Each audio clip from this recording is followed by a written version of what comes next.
Hello, one and all, friends, neighbors, countrymen, family. My name is Bruce, and I'm about ready to drink this Moscato, but I'm sharing this time with my friend Khy Ew. and I hope he's doing well tonight on this Saturday evening. How are you, sir? I'm doing okay. Good, good. We got some friends of ours that are sharing a stream. They're watching Barbarians. I hope they enjoy it. I love that movie. Forgot about Eva LaRue being in the film. When you're 12, you don't forget about Eva LaRue. That's all I'll No, you say. don't. No. Ah, well, how was your day, sir? Did you said it was busy? Yeah, I am between work. I am getting prepared for the show, for the flea market tomorrow, and meeting up with some friends to go trade. I trade stuff around for because I got something really weird. Let me go try it real quick. Mm-hmm. Ah. So one of my friends is really big into Ghostbusters, and he made a three print dice tower in the shape Firehouse. of the firehouse, and it's a good dice. And it's a good dice tower. Respect.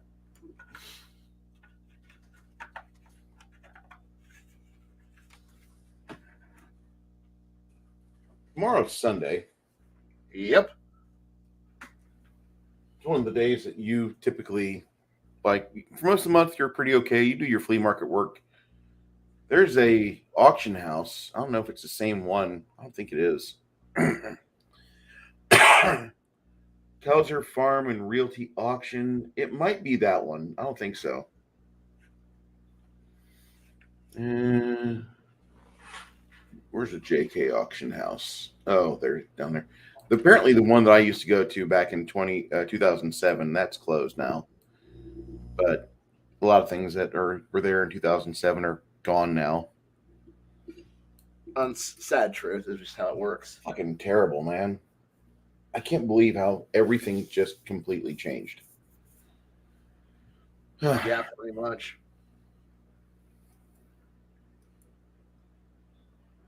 Is the brass rail still play music? Occasionally. Okay.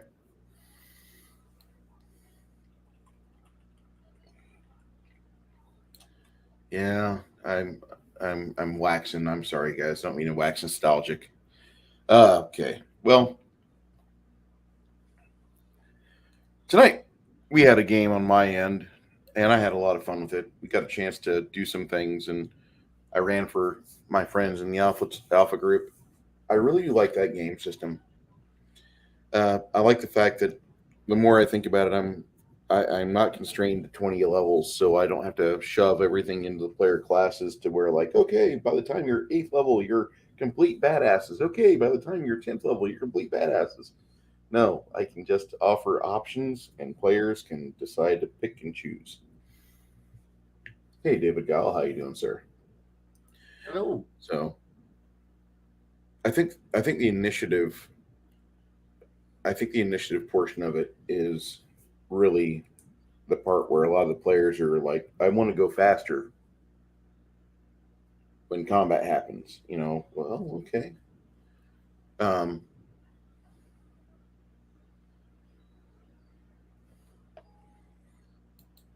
I didn't get a super. chance to catch most of it, so Okay. That's terrible, David. I hope you get well. I really do. Then he asks, ooh, does my game have levels at all? Actually, it does. I have it patterned right now off of the Pathfinder slow leveling system, which is like the 3.5, but it's like the way I'm running it right now is it takes about 24 to 30 table hours for a character to level through the class because all the various things, events, discoveries of things, I'm I'm able to run a game where most of my players have grasped it. Like the one player that continuously like she's having problems is Janet because she's playing two different game systems with different dice, and therefore there's a little bit of confusion there. But Right. other than that, she's really enjoying her character. Shit, Connell leveled up tonight, and he wanted to get his whip. He wanted to be a whip master, so I let him get skilled on his whip. But I forgot to tell him, oh, by the way, your speed factor drops from 11 to 10. Oh well. Um, it's a rough game. It really is, but it no game should have combat you celebrate about having, and that's my biggest problem with like 5e and other game systems because people look for combat. It's the only tool you're given and has fleshed out. Of course, that's the only. When your entire class and every class is built around combat is your only problem resolution. That's hard coded. The only thing that you can control is the mechanics. So of course, it's all you're going to get. You're right. Sorry. No, I just was saying hi to Soy Based Jeremy. David says the pain is no longer I want to take a circular saw to my foot level of agony. Mm-hmm. I hate that. That seems to be the only way that people can advance in various game systems, be it Pathfinder 1, 2, or 5th edition D&D. Mind you, there is combat in my game, but Right. we did more RP tonight than what we've done ever. The thing is that if you give players tools that can equally take care of a solution, then that's all you need. It's like combat's nice, but it's only one way to solve a problem. Now, mind you, it's a very effective way to solve problems, and sometimes it's a great way to solve problems and make sure they go away permanently, but it's not always the best one.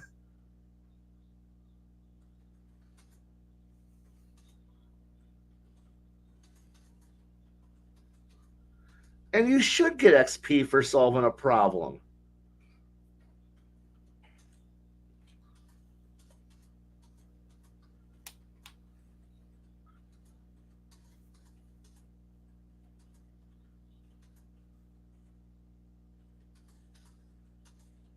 And it's easy to lose faith in Discord. Lose your faith in Discord. It's a bad company anyway. You want to hang out with Gilded. Just completely just tank your fucking computer resources and get Gilded. God, with the you're never quite sure what menu you're on menu system. If I tab over to the left a bit, I find out I was part of a sub menu here. But if I tab over one more time, I realize, oh, that's just the menu for that specific user. But if I tab over one more time, I can see that whole user's like algorithmic changes in what he does in his daily living. And I can even go back to his MySpace account and listen to the music he has on his front page. But if I tab over one more level, What server am I on? What channel am I on? Yeah, Where that's do the these problem channels with come Gilded. from? Like you get lost the moment you kick into it. But I think David Guile for Soy Based Jeremy, don't put your faith in Discord or any computer company for that matter. I wouldn't even put your faith in people. Okay, I try to be a friend to you and everybody else, and I try to be a good person. But for frack's sake, dude, like you're gonna need to like stand a little taller and be able to see a little better. You're a good kid. You just need to continue to grow, man. That's it. And that's the only offer. That's the only way I can really say it. You're gonna have to go through like a lot of busted noses. I'm sorry to say that. That's how I learned. David Guile, he has a interesting game system called Dungeons and Delvers, and aside from the situation where he had a HIPAA situation, which you can read about in chat there, uh, he's trying to implement a game's experience points like in second edition AD&D. and he's addressing the class specific goals where like a thief would get experience points based on breaking locks or being stealthy or doing thief like things. A fighter gets experience points for the amount of hit dice he slaughters. A magician gets 100 XP per class level that he is, or no, XP 100 times spell level to cast a spell. So, like, you could conceivably do like 200 to 300 points for magic missile every day. Go ahead, Kai. I love that, but I remember back in those second edition days too. But the thing is you're kind of shoehorning people into doing specific tasks. And say I want to run a RP heavy focus game session, and I don't give the party a means to slaughter everything, or you have the fun sponge I warden against all fun knows paladin, who automatically is there to ruin the rogue's ability to actually do anything entertaining and fun. So therefore, unless I present a room, a dungeon where there's always every room's a locked door, to be able to catch up with the fact that, well, we're going to go to a fight, the wizard's going to cast 4 or 5 spells, he's going to get bonus XP. But if the ranger and everybody else blast the heck out of the fight, the fighter isn't getting any bonus XP. The rogue has to be able to steal or open locks, but if you don't have locks, traps, and things for the rogue to steal all the time, he's not keeping up. So if you're getting, and then we get back to classic, stop stealing my kills. I need XP, says the fighter, and we come. It's like it comes into. There's so many. Okay. Everybody wound it so the fighter can kill it. Okay, we need to stand back and let the rogue do something, because otherwise he's useless. And we know you're going to cast spells all day, spellcasters, so you're going to get your bonus shit just for, waking up today.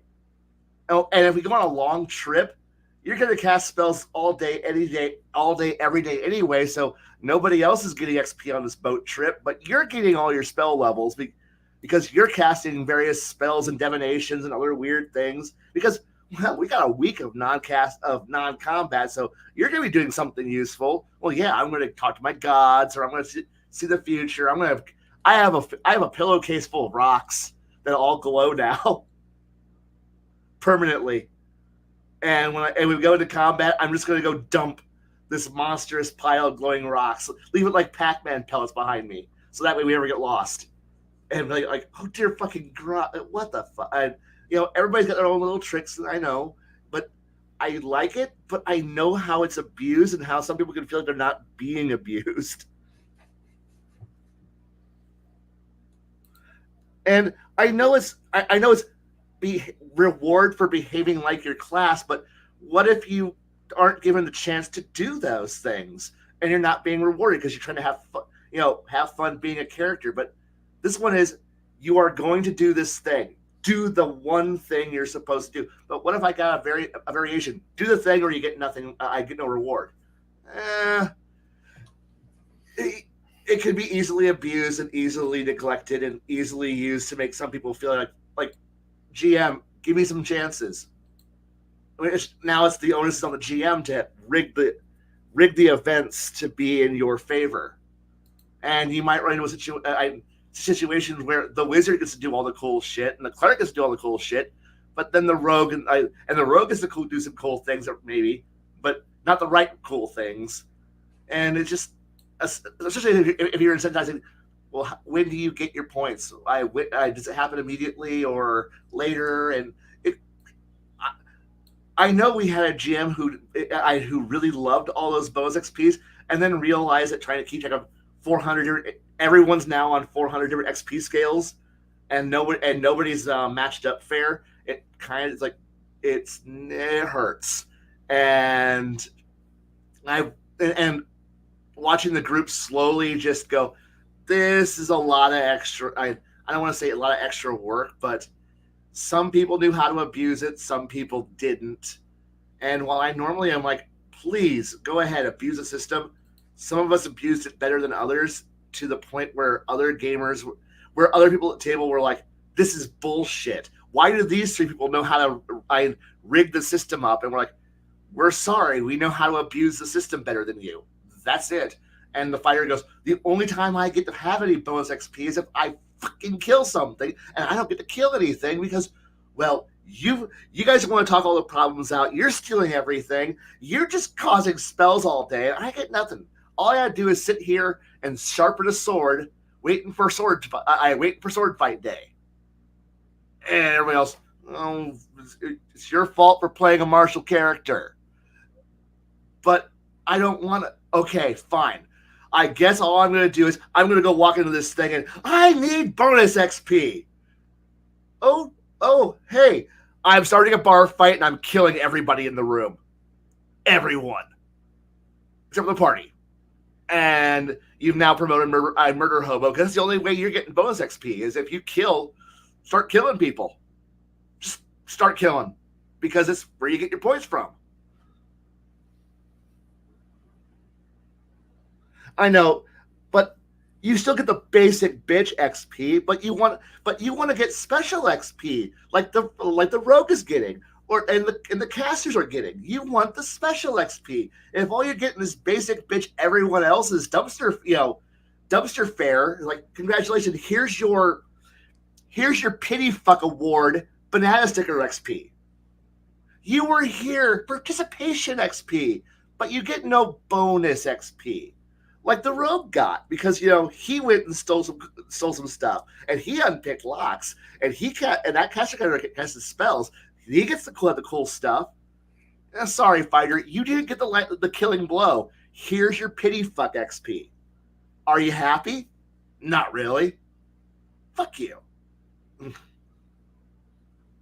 you can't cast. Oh, they can cast spells all day, every day. No, you just get 5 of them. Okay, cool. I cast 5 spells. I get my bonus XP for casting my 5 spells. I'm good.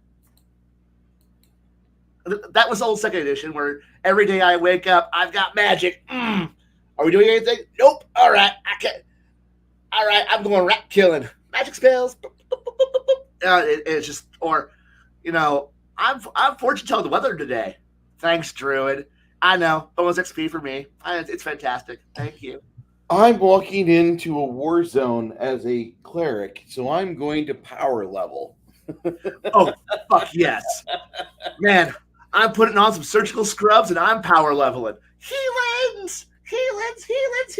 Hey guys, we can't fight today. Why? I'm power leveling. Why? Fucking medic work today. I'm triage. My entire spell pool's gone for the day. I'm gonna yawn now. Fuck you all. See you. I see you next level. I'll be tomorrow. Can I have some XP, please? No.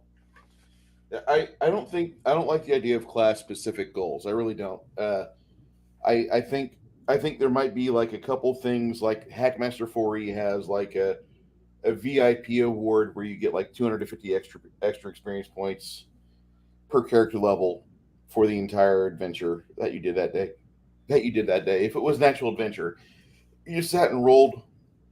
It was like a tea party. Like you're not that fucking cool. Sorry, kids.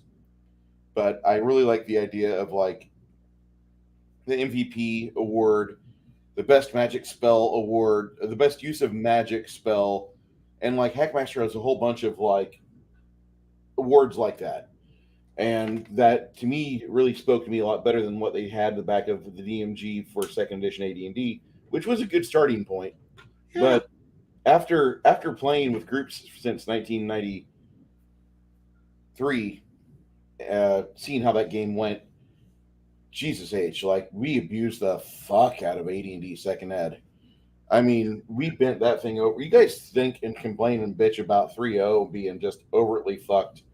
Oh, God. You don't understand like the amount of like fucking that was done to AD&D 2nd ed DMs because people would bring out their old 1st ed stuff, like or an old Dragon magazine article, and nobody in Boise, Idaho, no offense to Boiseans, or to Tampa, Florida, nobody in these locations was an approved member of like the secret circle of fucking Gary Gygax, David Arneson. Okay, so you had DMs that were getting consistently like bent over and told like, hey, listen, I want to use this. I want to use this special power. This is what I want to play today. This is what the character want my campaign. And they just fuck over the DM, completely rob them of all joy after they've had like 5 or 6 good campaigns in late '80s.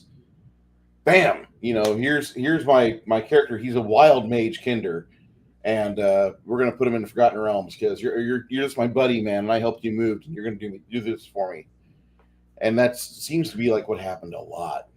A lot of people that I know had that happen where their campaigns got out of control and they didn't get the internet till like the late '90s, early 2000s, and started seeing how games were ran. And it felt like just a lot of DMs I knew until we started seeing more people come to the stores. They just let their players run over them consistently. A strong personality would just flatten a weak GM, and it happened in other games too. In Star Wars D6 and Traveler, the only game that didn't seem to be too abused was Tune the RPG, because every game lasts usually about an hour. You have enough time to run through a cartoon, and that's it. But I like the specific goals that you as a GM have, and like a lot of people have like bullet point XP if players do certain things that are furthering the campaign, not really furthering their class, but furthering the campaign or developing a deeper relationship with important NPCs, or convincing a hostile NPC faction to not be hostile, to be welcoming, or at least to allow them to trade within the area. And so I like things like that. And I don't always have to give XP for it. I actually put it on earlier last week where we were in, or last 2 weeks ago, we had a game where the players did a good job. They got all the cattle to Varzov. They did everything they were supposed to. All the donkeys were there. They lost no cargo. And then the players were rewarded very poorly with like 500 silver, and you each get a cow. What? You each get a calf. What? Calf. I got a calf. Yeah. And like all of a sudden, one of the players is like, "Oh my god, that's kind of cool," and then the other's like, "Wait a second, he just gave us property," because like they were expecting like coinage or like here's a ring of protection plus one bullshit. No, most people in the world will not give you magic items. Like if you do something for somebody, if you bring back somebody's dead sister to a family that doesn't have magic magicians or clerics in it, they're going to give you the only thing they have. And so you don't have to give them anything more than really XP. You should really be giving them things like, hey, this was my brother's axe. I want you to have it. Or, hey, this was an old cart wheel for a cart we had. It got destroyed. I noticed your wagon isn't in the best of shape. You can have this, and it'll keep you going. Or here's some cows to help your farm. To help you, you've got a newborn. Give them some milk, something like that. And I think the XP rewards, you don't have to always give them mechanical awards. Give them RP based awards, or things like property, or something like that, or maybe just a treatise and an agreement to where the campaign can go a little further. That's honestly the point. I mean, I agree.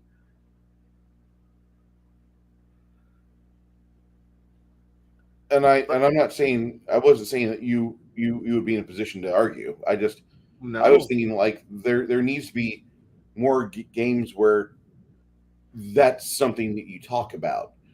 There's too many games that are very video gamey where like it's just all, well, we played Diablo. What? Well, yeah, I went down the dungeon about 7 levels. I got these 30 magical swords. I don't even know what they do yet. I haven't casted Identify. And the best one's a King's Longsword of the Centaur. And yeah, I'm going to sell the others. I just hate that. If I want to play that, I'll just boot up Diablo.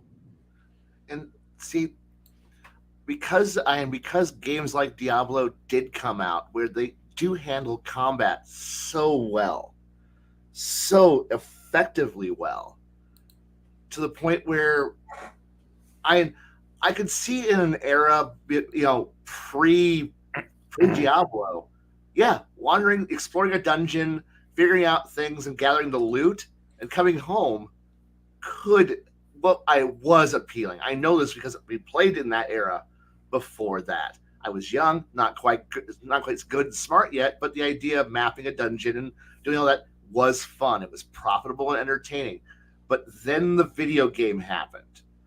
And then we were able to do it faster, more effectively, once multiplayer hit, in groups. And now everybody was backing each other up, and suddenly we were doing the combat portion. And then coming back to the more classic way, this didn't work. Well, it worked. It was still the combat engine we did, but the thing was if we wanted to just sit there and do combat all day with no real stakes besides your character might die. Okay. And at that point, what story are we telling? You're going into the dungeon to go fight the bad guy to stop them from destroying the world. So, okay. What motivation do I've got? None. Go fight. Do the dungeon because I told you to do dungeon. No. Why am I here? Why are we motivated to do this? Why are we in character? Because you're heroes. Heroes fight. You go into dungeon, you fight bad thing because bad thing is bad. You are good. Go do the good thing, which is do terrible, horrible things and get loot. Because that's what matters. Get the loot.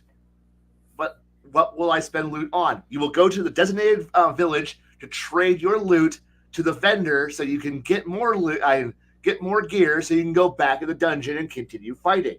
So in essence, I go back to the hub town, sell my shit to the blacksmith, armor smith, and to the alchemist. Get my healing from the one temple because there's always only the one temple, who is a temple of good thing and healings, but nothing else, because that is your designated resurrection spot. And then you go back into the hole. How did you know? This is like Khy has played my games before. It's like Khy has played a lot of role-playing games that are mega dungeons in the past.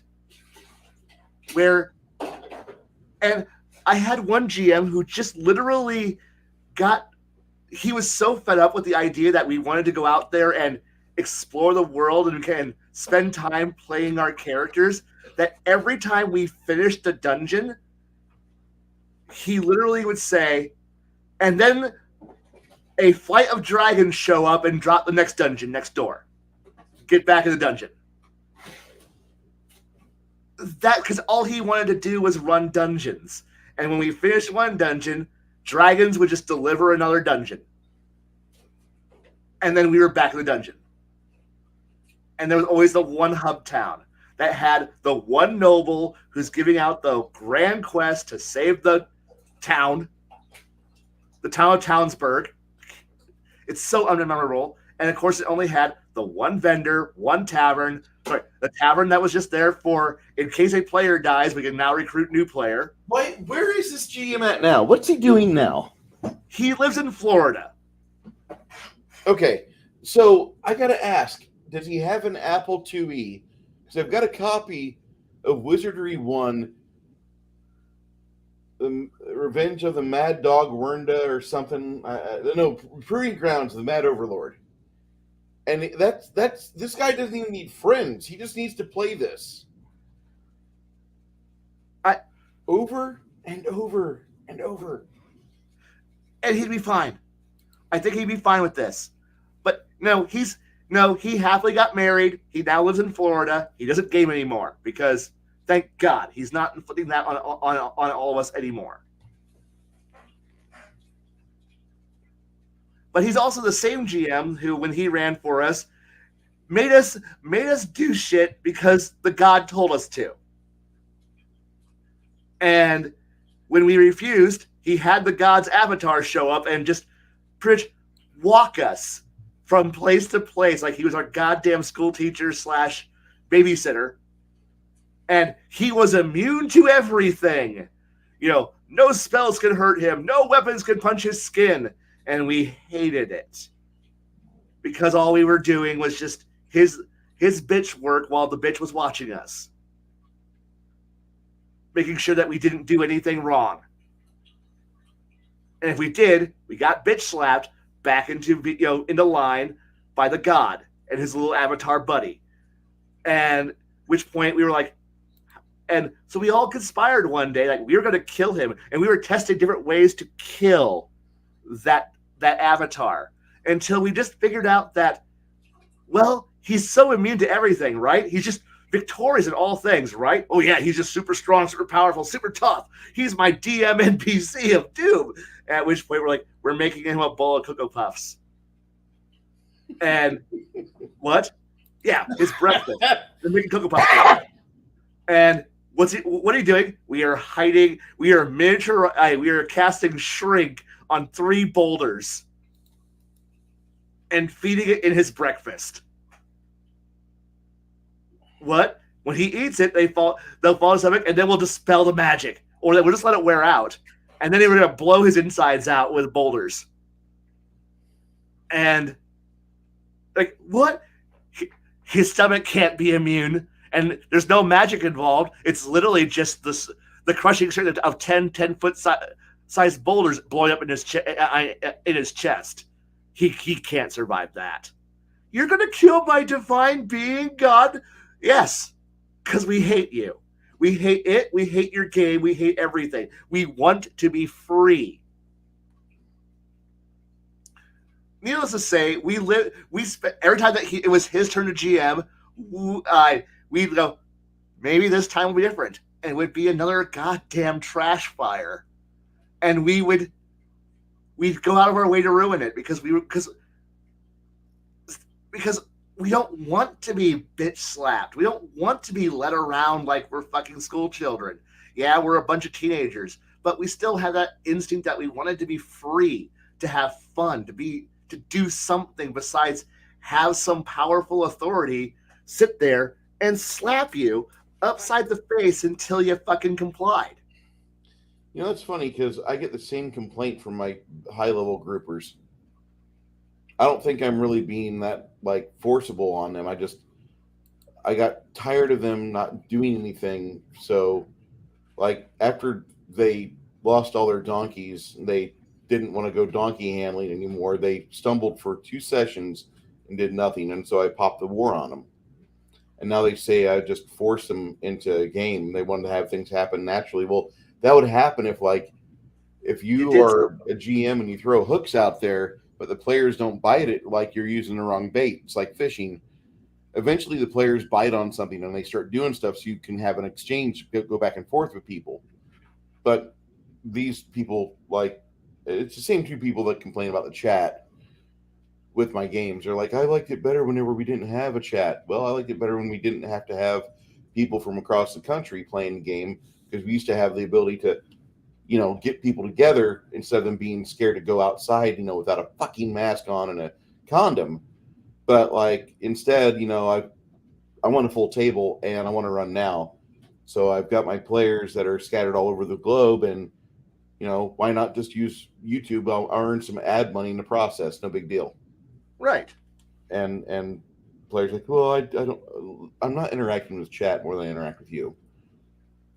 And that's the we get in a fight because of that. Like it's consistent. Like, I don't like the chat. Okay, so don't look at the chat. You don't have to acknowledge them. You don't have to pay attention to chat. You can just do what you want. Yeah. I mean, focus on the game. In fact, you should be focusing on the game. That's what I'm thinking. Like, worry about the NPCs and the monsters. Don't worry about the chat. The chat's there like Statler and Waldorf. Jokes. Go ahead. Yeah, no, we're just making jokes and having fun, while I'm there. But I'm sorry if we don't always say hi or respond immediately to chat. You don't have to. I mean, if something interesting comes up, sure, but no.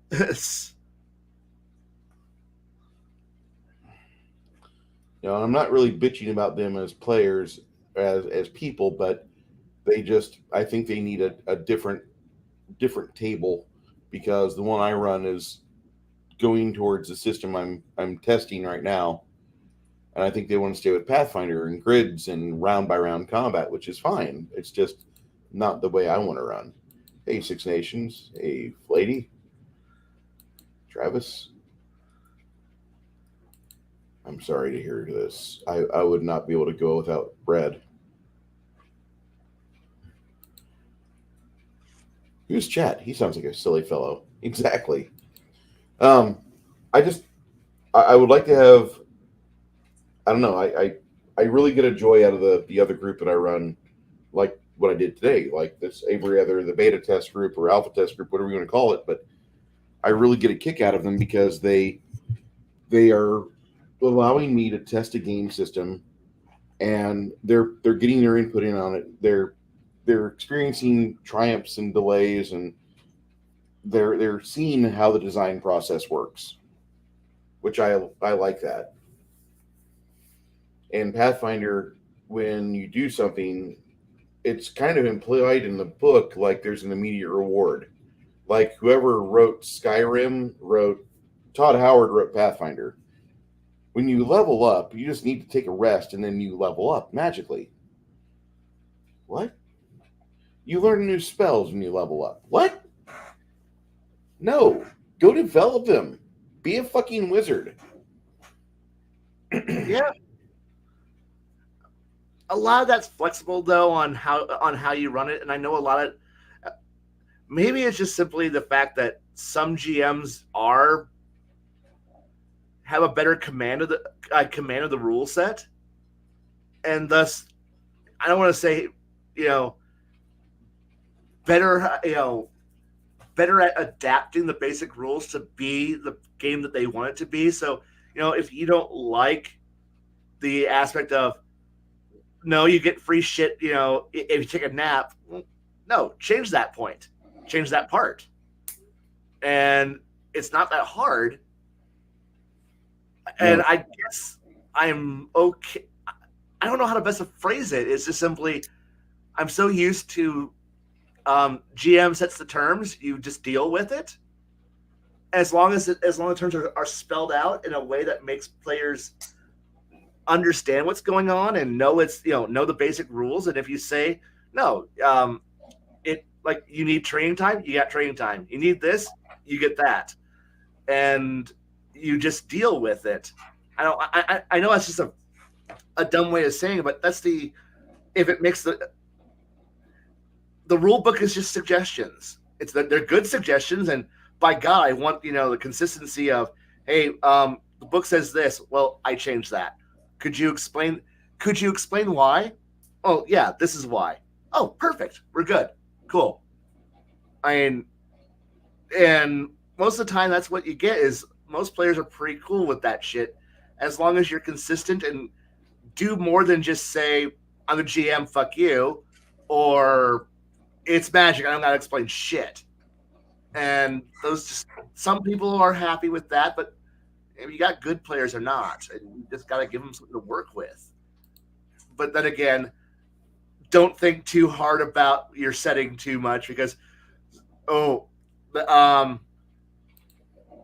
things could go things could go off the rails really, really quickly the moment players start to go, okay, I'm figuring this shit out. And like I said, I don't know. I've had a lot of fun with GMs who say one thing and then when you do it, they slap you on the I don't want to say fun, but it's fun. They smack you on the wrist for daring to do the thing that the bad guys do or use the rules the way the GM wanted. They're like, what are you doing? Doing what you did. You can't do that. Why can't I? That's what the GM does. Bullshit. The rules of the universe apply to everybody. You don't get the free rule to say this because obviously if you did that, the rules now say anybody can do that. That's why you have to be internally consistent with the rules.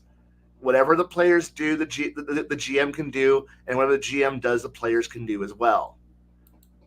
I know the GM has a final arbitrator. The GM has infinitely more resources, but the physics behind those resources on how those resources are spent has to be internally consistent. It has to do what it says on the tin every single time. And if it changes, it has to be the changes have to apply to everybody. You can't just hamstring the players and say, well, I'm better, I'm the GM, fuck you. I'm playing a god. God can do whatever the fuck he wants. God changes the rules, and a god with no believers has no power. What do you mean? Yo, group, we're leaving. What? Fuck this GM. Fuck your campaign. Fuck your story. We're gonna go down to Perkins or Denny's or Steak and Shake because back when we were younger and when we still had 24-hour restaurants. Hey, we're all gonna go down to the local 24-hour diner in the area, and we're going to go and eat, talk, bitch about you, and plot our next campaign. Which, by the way, you're not running, and yeah, it is the player the players being able to. I guess lucky enough that my group had enough GMs when I was a teen and early 20s that if anybody else wanted to GM, there was always somebody else who said, I got a campaign ready, and we could just jump ship and start a new campaign. No problem. Which meant every GM realized if they wanted to actually run a game that lasted a while, they had to actually be good, and your players had to actually want to tough it out. If your game is shit, you got 6 other people who are ready to go. Guess what? It's now the capitalism of role playing. Sorry, your product is shit. We're changing games. And oh fuck yeah. The problem here is that eventually sometimes the good GM becomes the only GM that everybody wants to play with, and then you become the forever GM, and you never get to play again or you do, and it's a very short campaign because everyone after a while, the shit GM uncovers themselves as the shit GM that they really are, and everyone starts to grumble and go, why isn't the forever DM GMing today? Could the forever GM, could you get back to running again? Because we really liked your campaign and the way you run. Could you get back to running? I'm like, but I want to play. Yeah, but this GM sucks. Can we we want to actually enjoy gaming? So get back to get back to running. All right. Anyway, y'all know the rules. Y'all know the rules and the settings. Start making your new characters, or do you want to go back to your old ones? Nah, I think we're good with fresh characters. Okay, we're all fuck first level. We're all starting at 4th level. Y'all know how to fucking play the game. You don't need training wheels. Just play people who don't suck. Okay, cool. Sorry, GM. I'm hijacking the game, and of course that who's ever running. Oh, thank the fuck Christ. Oh, good. You're running again. Okay, cool. I got a character, and I was like, yay! I get to play. I get to run again. I'm so happy. You look like you're happy. Yup. So happy. So anyway, I'm gonna make you all utterly miserable for the next We like when you make us miserable. I'm gonna spread my misery to you guys, one dice roll at a time. Yay! By the way, there was a moment in time where Janet wanted to just give you a giant hug because you were interpreting the same problems we've had before with previous GMs in a land before broadband internet, and listening to good GMs talk about things, watching good life plays, and she was like, I just wanted to give him a hug. He sounded like he had gone through hell. I'm like, Khy's been through hell. That's reasonable expectation. He's been through hell. I've been through a lot of hell. I love this hobby. I love the games I'm playing. I love gaming. But fuck all kinds of duck. It's my hobby. I love it, but fuck. And it's one of those things where that sounds like it was a miserable experience, and I loved every last second of it. But all you do is bitch about it. Yep. Why don't you quit? Can't. I love it too much. And I was saying, I was like, that's why I don't quit playing a game. Quit playing the games that piss me off so much. Because I keep going back to shit GMs who manipulate dice, play favoritism, and do stupid shit constantly. I should know better, but I go back praying that this one will be the good game. This will be the fantastic one, and I will love it. But no matter what, even the games I hate, the ones I bitch about, give you stories that are, I know, sure, it may be how much we fucking hate this one goddamn NPC and how we're gonna feed it. I feed it cocoa pebble barrel. I boulders to kill it because fuck you. That's how we're going to do it.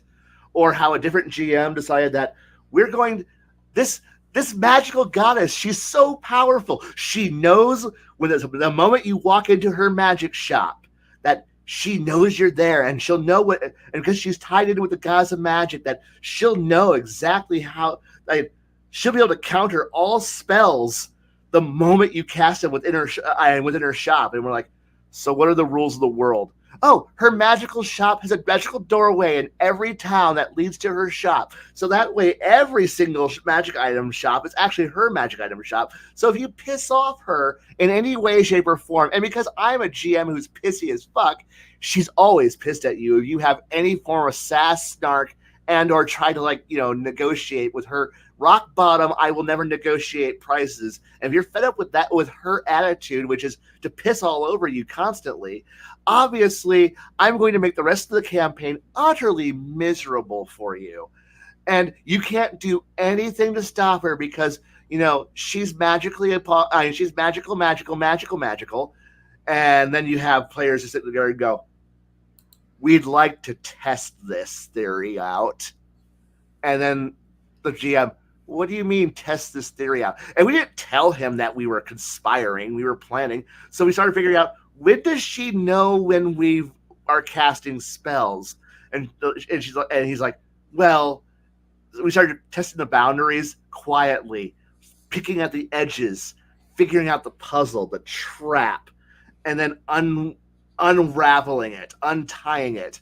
And then we found out, oh, she doesn't know if we're casting spells that were cast outside the door to her place. So we're like, oh, so we'll just rig up all these scrolls and other things, and then we're going to do all of this shit that will trigger outside her room and then walk into it.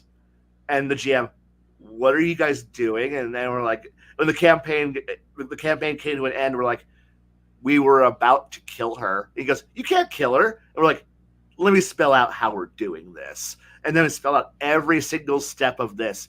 And he's like, I can figure out a counter. Could you? And he's like, no, there is no counter. Your invincible magical goddess was going to die a horrible, horrible death.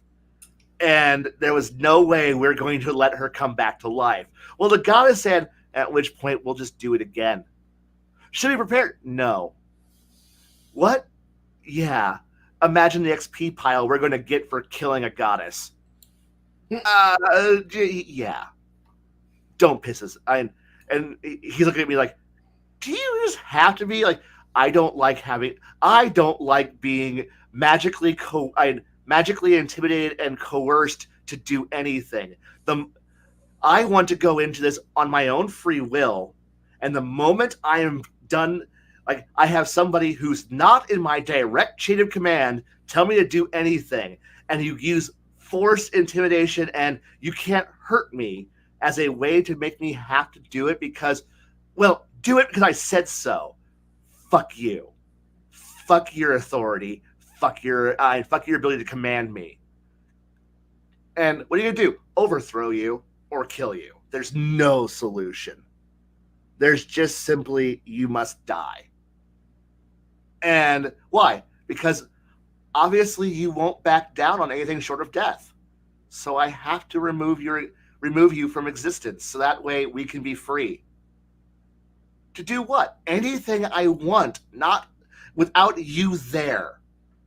But no, that's not how this works. And it's like, so you're really just a rebel? Like, no, if the system gives me a good reason to be part of it, I'll be part of the system. But the moment it uses force, intimidation, and arrogance to coerce me, oh, you might get, and I don't get a chance to say no.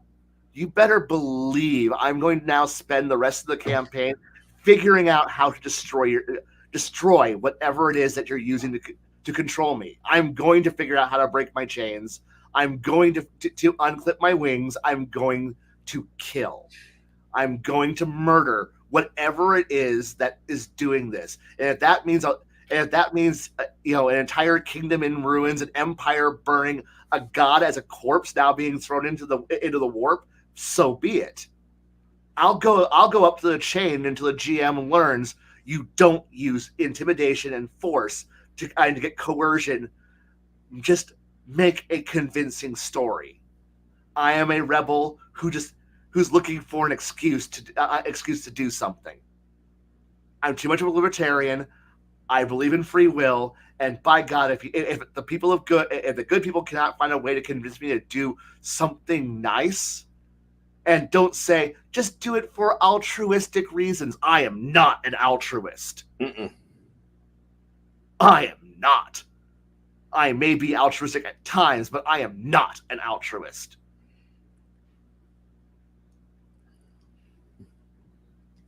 That's funny. Sorry, that was a long rant, and I'm sorry. I don't see a point in being an altruistic person. I'm sorry. Yeah. I may do an altruistic action, but there has to be something in it. Besides, and that may just simply be, hey, I got you to smile. You're my friend. You're smiling. I'm happy for you. But boy, GMs lean too hard into. A lot of GMs just lean too hard into. They're the king. They tell you follow. I'm like, am I a subject of the king? Am I part of this region's power structure? Yes. Okay. Then, all right. You've told me that I'm part of it. I'm loyal. Why am I loyal? Is the king worthy of my loyalty? Because that's the question. Because like the moment they say something, I then start to go, what's the king done to be worthy of my loyalty? Oh, he's the king. You should just follow it because he's the king. That is not. I'm sorry, that blind loyalty is not enough. Well, you're part of the military. Okay. Now you've given me a chain of command, and now I have to work in the system. I can now cooperate. What? Am I a bureaucrat? Am I part of the aristocracy? Yes. I am now okay to cooperate. But do not put me as an independent force that wanders around randomly and then have some guy show up there and go, you are in my kingdom, you follow my rules. I can leave your kingdom at any time. No, you can't. Why can't I? And because the campaign says you're here, I refuse. I'm leaving. What are you going to do without the rest of the party? I don't care about the rest of the party. They're your friends, aren't they? Friends is a very strong term. They're your fellow part. Like, I will make a better character. Let me change my character. You can't change your character. So you're saying I'm trapped. Yes. All right. And at which point I'll remind you the first directive of being a prisoner, and that is to escape. You know that, right? And I'm going to escape somehow. And if it means killing the prison warden, I'll kill the prison warden and escape. I'll escape your trap. I'll escape the chains you're putting me under to play this goddamn game. Or you can try to tell a better story. I'll cooperate within reason. I'm actually a fun and laid back player. I'm pretty chill. But don't fucking throw some guy who thinks they're better just because you told me they're better.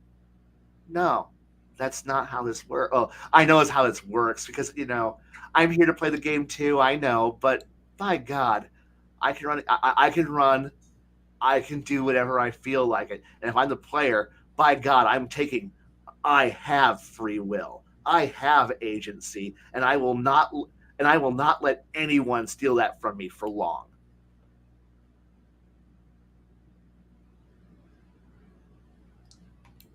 Pretty interesting.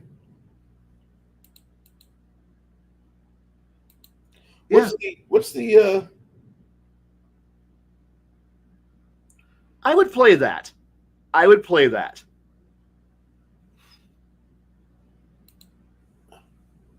is the altruist some kind of truth wizard? No, altruist just means you're doing good for for simply the benefit of doing good. You have no ulterior motives. You have no gain out of it. You're just doing it because it's the right thing to do. And that's not a bad thing. Being altruistic is very nice, and it's a nice positive thing. I don't have a problem with altruism. The problem here is that I don't want forced altruism. If I choose to be altruistic, it's because I'm making the choice to be. I don't want it to be mandated from heaven. You will be a good person. Really? I will. Now, depends on the setting, depends on the game. If I'm playing, say, Legend of the Five Rings, I have an honor code. I have glory. I have a system of culture that says I will be like the rule of the setting is I will serve my lord or be a Ronin. I will serve my clan. I will serve the emperor. I know the mandate of heaven. I know the the celestial order. I will follow these things because that is in my character. But we are usually playing in the West, a Western-based game. So I have free will. Well, do I? Because if you tell me during character creation, yeah, I I wish I didn't have bad experiences. I wish I had only positive ones. I'm sorry if I remind you of one of the crappy players, but I have encountered too many crappy players and too many crappy GMs. I have gone to game stores and sat down at tables to listen to people try to tell me that they're good GMs. And I'm like, be the good GM I want you to be. I want you to be good.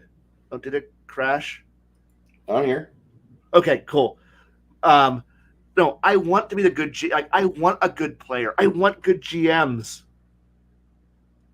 But the bad players I played with are the ones who are so crap.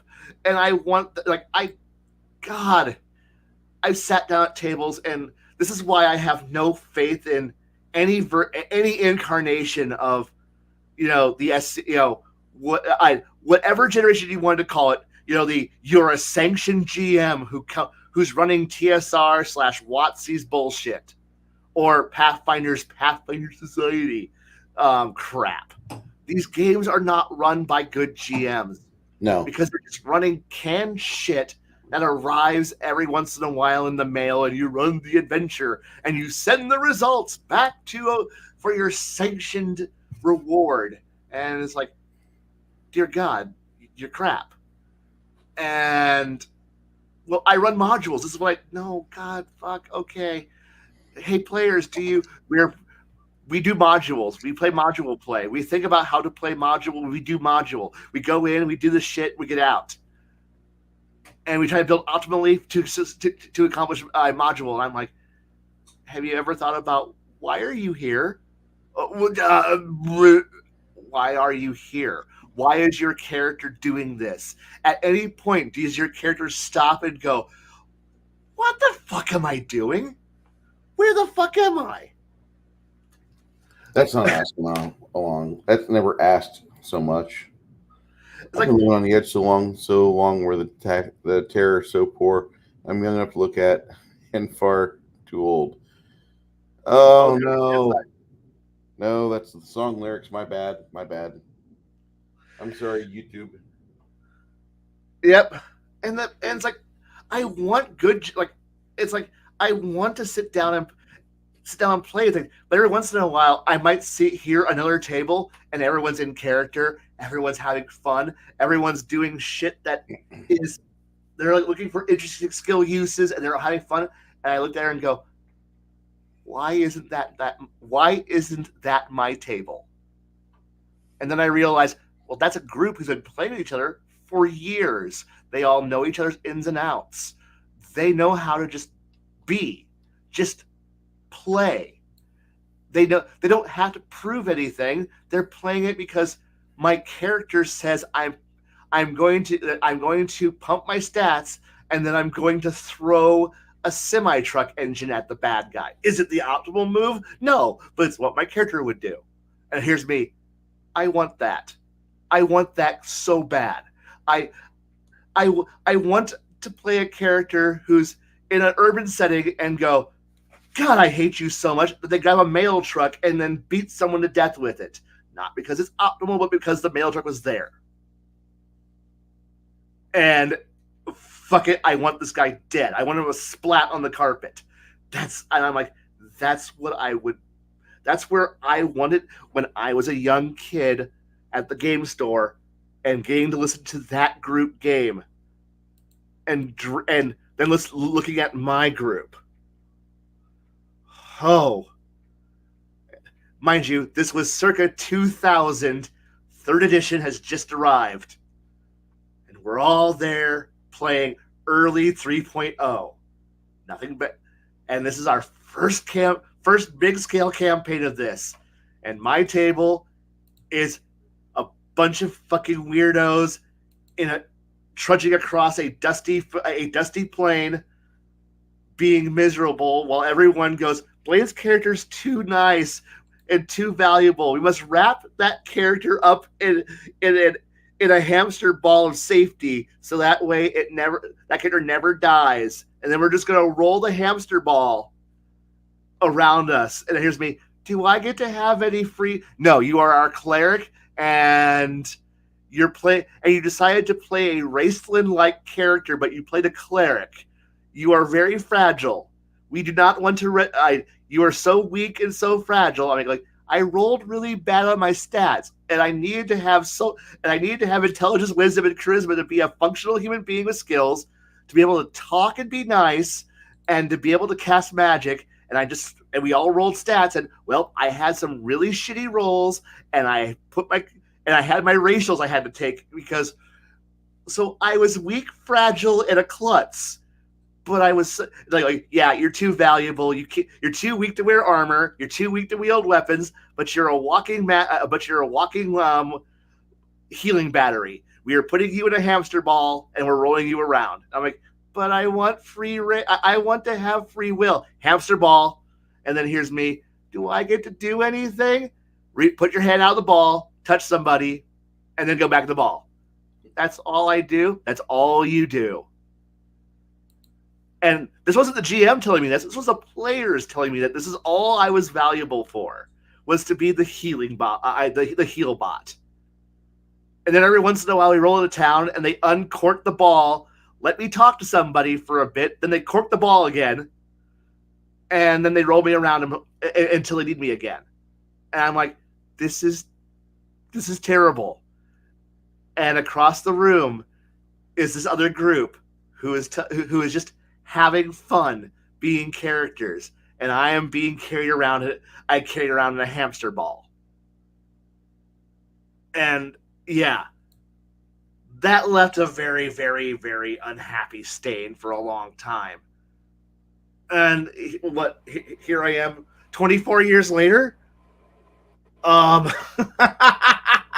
still angry about it.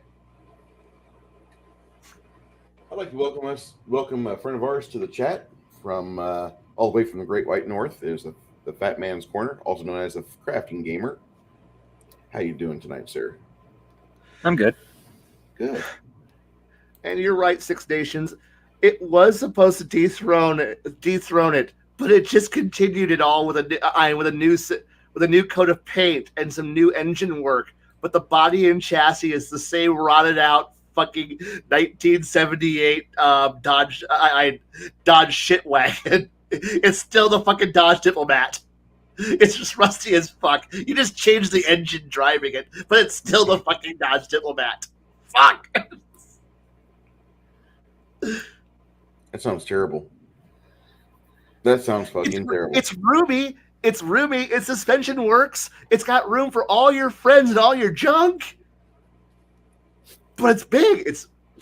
We pulled the engine out. Did you fix the power steering? Fuck no. Is the stereo better? No. Is it? It's the same smoky ass cheek mildew stain I smell. It's been since the 70s. You like it? It's comfortable and familiar. That's right. But it's seat 6. Yay!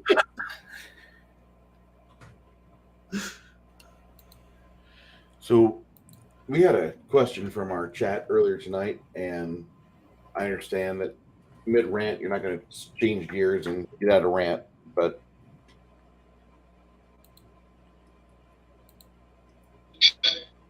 had some guys wanting to swing by here and ask a couple questions because you are a gameologist. Diplomat. I did love my Diplomat. I loved it so much up until it got hit. And then I didn't have a Diplomat anymore. That was really bizarre, running YouTube and StreamYard at the same time. It is weird. Christ. I'm like tripping out. I'm sleep deprived. Just ate dinner, and now I'm probably going to die. But coffee is my friend. Coffee is life. What do you serve? The greater good. The greater good. The greater good. Coffee. Black, please. So I brought in. I like my coffee like my mood. Crafting had bottomless. Or as I've said before, probably on live stream too. I like my coffee like my women. Ground up in the freezer. About 12 hours old and dark and burnt. Oh, God. So any minute now, Clancy's going to come in and shoot my dog.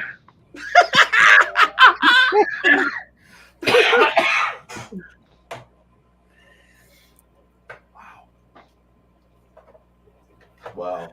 I wasn't expecting that, but that was funny as hell. Crafting had a question for you, and I don't know if you'd seen his side of the Discord or not. I haven't had a chance to look at it since work, which was hours ago.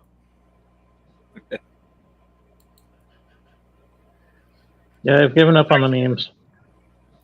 Sorry. I harvest now. I no longer post. I am a meme harvester full time. Is anything like a turd farmer? Not exactly. No.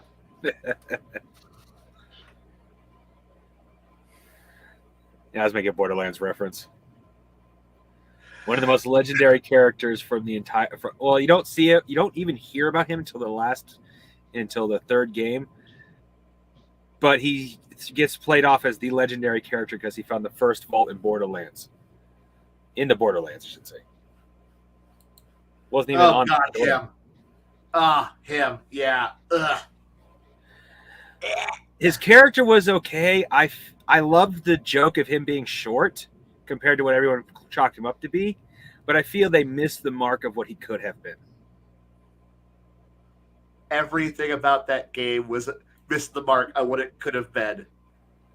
Everything but the gunplay, because the gunplay was good. I'll give it that. Hey, but no, the actual main Vault Hunters were amazing, and I loved all of them. The rest of the game was, God, stop doing as much drugs. Yeah. It's like I hated what happened to Lilith. I want to go back to. I want to roll it back to Borderlands, the original Borderlands, but the expansion pack where we got the world's most depressed general who had an incompetent superior, and he wanted to kill himself, but he couldn't. Where you get those wonderful things where he's like, "I received orders today. They were in macaroni art." if you haven't figured out, the admiral is the son of the Atlas Corporation CEO. He's 5 years old. He sent me orders a day, written in macaroni. Oh, sweet Jesus. I just came to the realization that our current military has reached Borderlands levels. Of dumb? Yes. Oh. Yes. And when you finally go and fight him, he's just like going, I want you to kill me, but I'm not going to make it easy on you because I'm not allowed to. One moment. And Guns are like, yeah, he's ready to fight you. He doesn't want to win, though. He just wants to die, but he wants to die in combat. And then, of course, when he gets resurrected by Claptrap. Ah, God. Wait, why would he be resurrected? Why?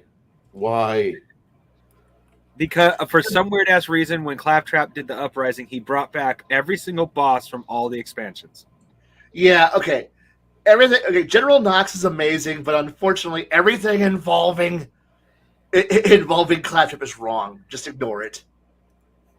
I'm one of the very, and I've checked this out online. I'm one of the very few people who actually legitimately love Claptrap. Most people are on Khy's side.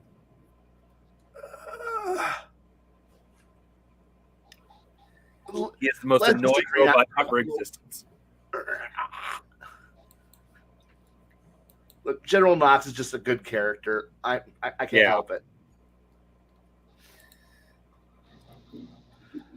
Anyway, you got anything you wanted to ask me? Well, technically it's on screen. Because I've been some information about ships and how I did. They're built. I did read about that. I was kind of wondering, like, does that mean you're building the ship bound? Like, how much of the ship do I have to have assembled before I turn the engine on? And does it? Because you said it all. As long as the engine's running, it's fine. So does that mean it's balanced on? The whole ship has to be balanced around the engine, or is this kind of weird thing where it just transfers its magical powers of levitation to the whole frame? And I'm sitting going, how? At what point does it become a self-sustaining floating machine? In fact, can I just have the engine and then strap, I don't know, a seat to it and be just fine? Technically, yes. And as for this, it's self-balancing. I haven't figured out how to explain it yet, but what it is the ship will self-balance based on how you build Have a good night, lady. Good night. Good night. If you put too much weight on it in the wrong spot, you can flip the ship. It's only once external weight gets added that it can actually disbalance it. Otherwise, the ship just kind of naturally balances itself. I so badly, parts of my brain wants to go, can I just see how this thing works? I want to almost do the General Dynamics kick the goddamn robot until it falls over tricks, tests.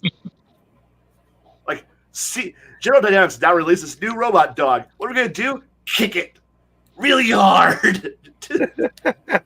Every time there's somebody with a new robot. Oh, it's hilarious. Why do we have to have a Here's a potential combat droid, and then 5 minutes later, some dude on X or online is like, here's the way to destroy this thing.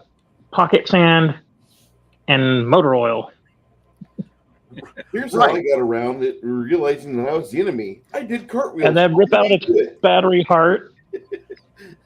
I pulled a snake out of my ass, and I dressed up like a box with an Amazon Prime sticker on it, and I snuck over to the robot because the whole time. Because the AI was programmed to look for people, not boxes. That right there's a Warhammer Orc strategy. It's so therefore, like I said, the crazy part of me, who is the engineer and the engineer nut job in me, goes, I must find out how far off, how far can I make this fucker list before it flips? How far off axis can I push this shit before it rolls? I must know. If you haven't, now, I used to play a lot of Battlefield 1942, the original version of it. Have a good night, David. Good night. I have a feeling David was leaving us. We might have lost David. I apologize. It's okay.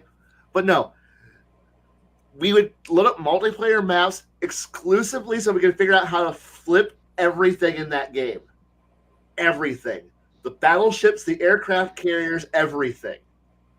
Because we figured out that if you loaded up the Okinawa map, that there was a little point that was underwater, that had this little ridge, that if you drove the ship really fast, you could flip the destroyer easy on it. Huh. And you could grind the aircraft. So you would drive the destroyer in first, beach it, roll it, and roll it towards land, towards shore. So the keel is vertical like a ramp, and then you back the aircraft carrier. What? Pull a Dukes of Hazzard with the aircraft carrier. You just pull the aircraft carrier and bounce it back as far as you can, and then you run it max speed, and then you towards the wreck, and then you heel the ship over hard. Hard off to the side. So the ship begins to turn and banks. So that way when you hit the wreck of the destroyer, you can flip the carrier. Nice. And we were so happy that we figured out how to do that. Because it was like, how do we flip aircraft carrier? Aircraft carriers don't flip over. Battleships don't flip over. And then it became, we're going to figure it. So meanwhile, everyone else is playing this big multiplayer map, shooting each other up, and then here's us. Ramming like three guys out in the corner trying to flip aircraft carriers. Because everyone else, could you guys actually be serious and play the game for once? No. Until we could flip an aircraft carrier, we are not playing serious. And we're on a mission from God. We are on a mission from God, and then we did it. And the ship rolled over and was upside down, and players who died would spawn on the carrier and go, why is the carrier underwater? Why is it upside down? What's going on? I don't know. And then we're like, we flipped it. Now we can uninstall this game and never come back. Don't we want to play more? No. We have done it. We have accomplished the impossible. We are done. This game is over. We're moving on now. Time to see we can break in Space Engineers. Oh God, Space Engineers is broken when you start the game. I know. That's where that joke came from to begin with, because it does not take much to do anything wrong or right in that game. No, right is hard. Wrong is easy. Yeah, true. Wrong is easy as hell to do. I know it's not a glitch, but I forgot that you could turn off your external thrusters and batarang myself right into a rock for first time I played it. I forgot. I didn't realize I was burrowing towards the center of the earth until my into my mining vehicle decided to go ass up in the air, and I had no drive wheels, and I was now stuck. The machine I had spent hours building is now currently vertical in a hole, and I can't unfuck it because, well, I'm a dumbass and didn't realize the mining drills. I drilled in a big circle bigger than my vehicle, and then it just slowly inched in, and now it's vertical. Fuck. How do I get out? You don't. Fuck. Why game hard? Game hates you. Oh, fuck. Fine. I'm looking forward to the game we're planning. I haven't figured out. I haven't figured out if I'm going to or not. And if I do, I don't know how to make it seem really nautical themed. About adding a healer, but for the moment, for sure, I have given the chef and the pirate the ability to stabilize someone in coma with a shot of alcohol. Hey, honestly, I kind of like the idea that you don't have a way to combat heal somebody in combat. And so having the ability to just go, I'm dying. No, you're not dead. Do I get back up? No. You are incapacitated. You are out of combat. So there's still some stakes. So you don't have the tub thumping situation. Where you because I do not like the Chumbawamba way at some games I handle healing. I'm up, I'm down, I'm up, I'm down, I'm up, I'm down, I'm up. Call of Duty. All right. Well, Was I that did Classic add. example. Well, I do actually have a way to heal in battle, but the healing rules subscribe that that you can only heal all your hit points once every 4 hours, That's and that's in or out of battle. honestly that's still, it's not bad. I can see it abused. That just means you effectively have double hit points as long as you have a healer. If the healer can keep up with damage, you have effectively double hit points. And can the healer keep up with damage dealt? Or is the healer going to have the problem that D&D has, which is my character hits for 42 points of damage. The healer casts their most powerful spell and heals up 12. Behold, the power of God! 18 points of healing. The fighter. I'm going to do that with my pinky toe 3 times. Well, And the healer, the I forms- cannot keep up with this. I'm useless. Excuse me. I'm going to now put on combat gear, the most awesome battle buffs, and I'm going to outfight the fighter. Because healing is a waste of time. Kill everybody. So that do maximum damage to end fight. Yeah. At the moment, I have it. Well, the 3 setups I have are for early levels, which is I gave Sinister the ability to heal someone's soul or HP damage, but it's at a minor ability compared to the Sunkin, who can do it at the same range as a healing refraction. Okay. But it's an ingrained ability that you can upgrade. Same with the refraction, so it could potentially become a much stronger healing spell or healing ability. Okay. So all right. So pretty much it's just I do healing damage. I instead of doing damage, I do heals. But I'm capped on how much healing I can do. But you can upgrade it. Like for example, if the Sinister, I haven't decided how to label out the amount of points that would be suggested. But if the Sinister wanted to spend X amount of points on his ability to heal, he can go from 1d6 per action to 2d6 or 3d6, and you can do up to 3 actions at once. So you could get up to potentially 9d6, or just do that by times amount, however you want to look at it, or however you want to do it. It's like I'm still trying to figure out how to label that. Even though certain numbers seem limiting when you get the higher level, the point of that isn't to be limiting, it's to give you the opportunity to make it your own. Right. I can understand that. And forgive me for being just a bit.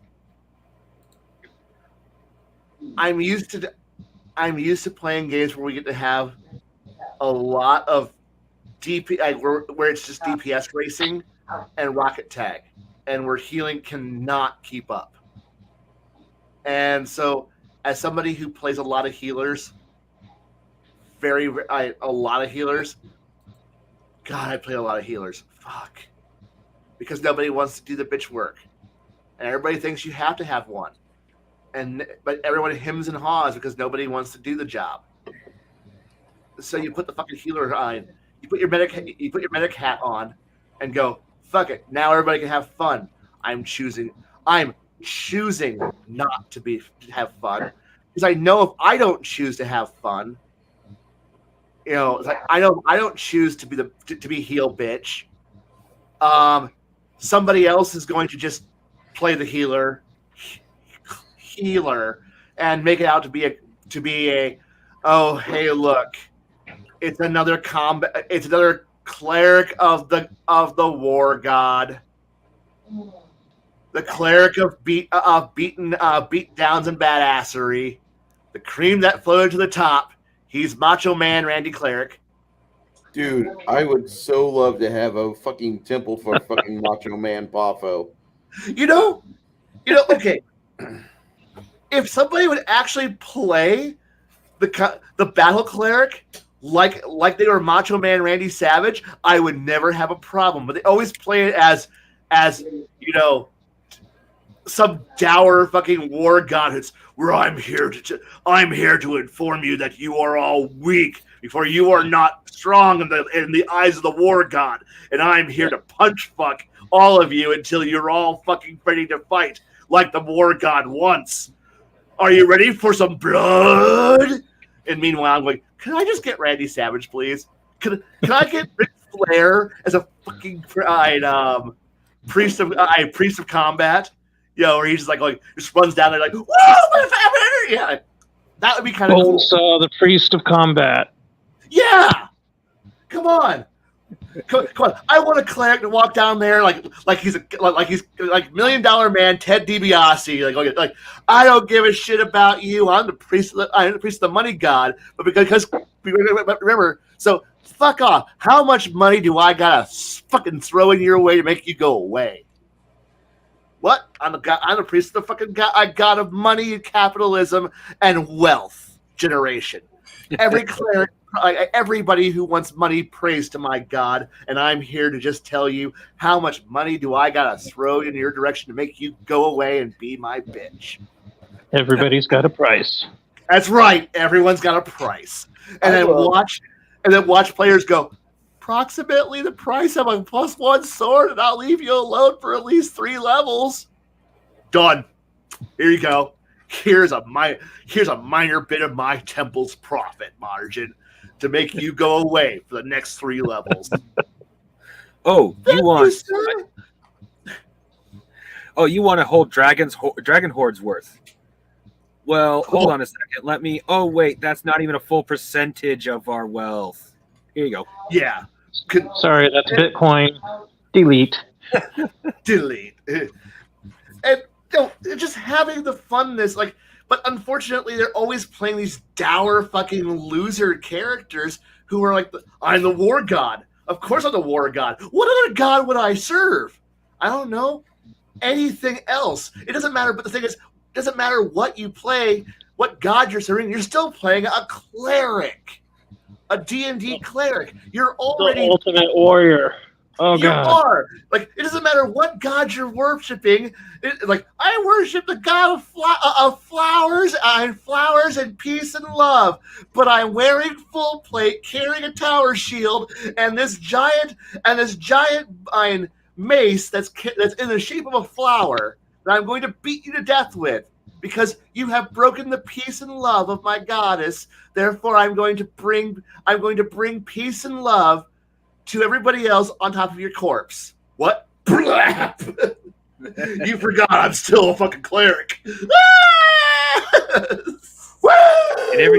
and every time a petal falls, that means my God forgave you. You're still dead, right. but you were forgiven. I want to see the barbarian. Yeah, Hacksaw Jim Duggan.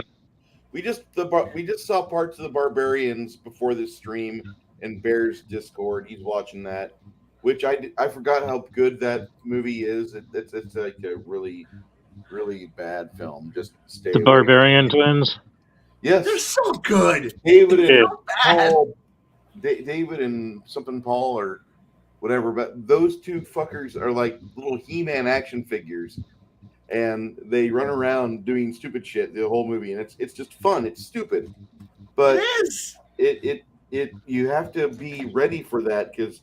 If you're in the mood for Conan the Barbarian with Basil Podoris, and here comes Nikki LaRue or whatever her name is, the fat queen from CSI Miami, you're going to be disappointed. Really disappointed in that movie. That's a bad movie. That's a horrible film. But I really love the Barbarians movie for what it is because it brings you to a level like, oh wait, yeah, this is like every D&D campaign I've ever played in. Fuck. Minus the spandex.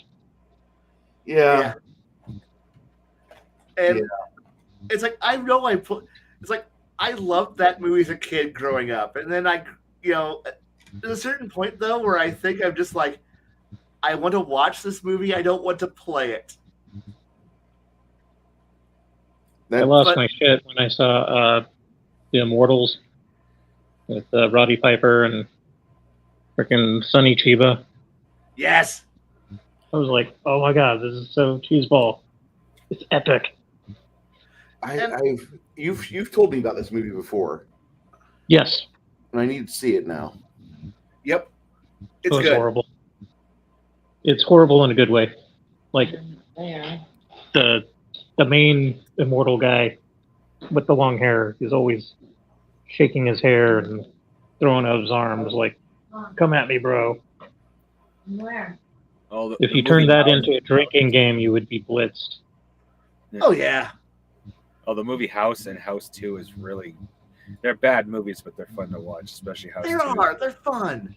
See, and the thing It here was is... during the decade of fun. Excessive It was. coke, advertising.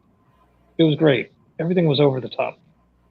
I think part of me would I want that if everybody was coming into the game saying we're all going to be silly retards, and the GM was like, I'm running a silly retard game, I'd be up to play a silly retard game. Like, I can make a silly retard character, but when I'm told you can make whatever you want, I'm not making a silly retard.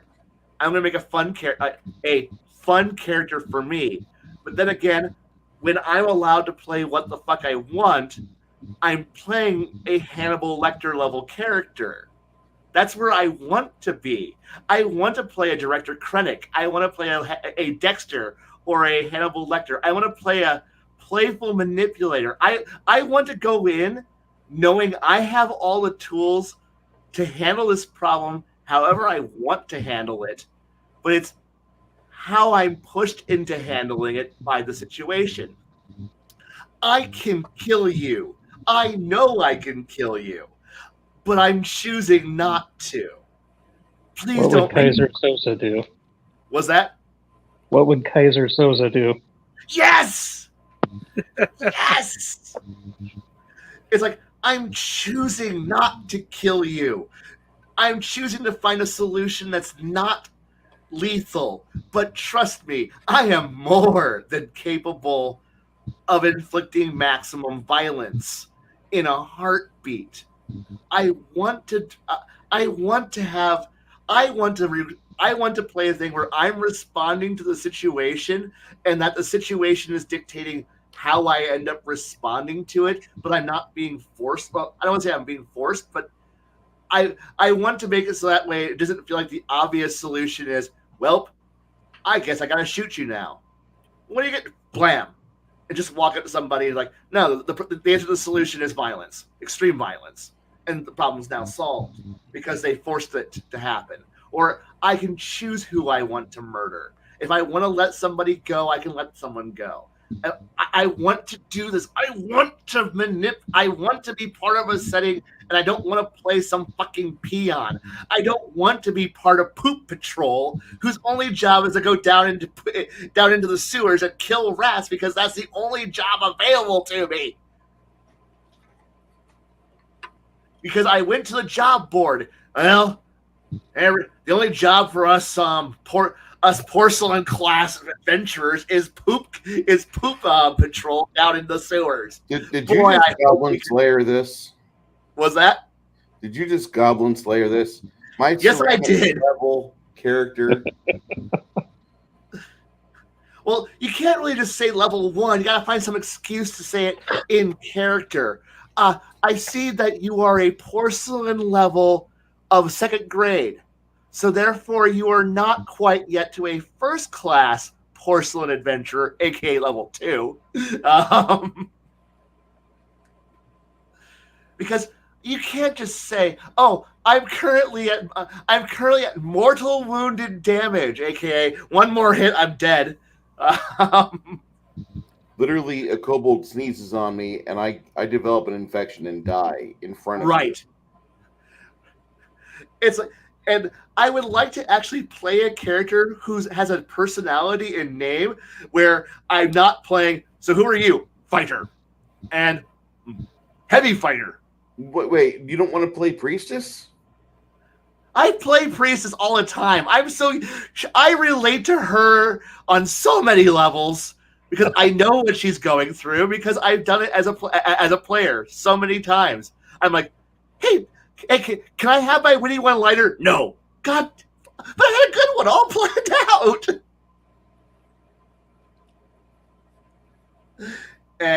But it's like, where you just go in there and, so what are we playing?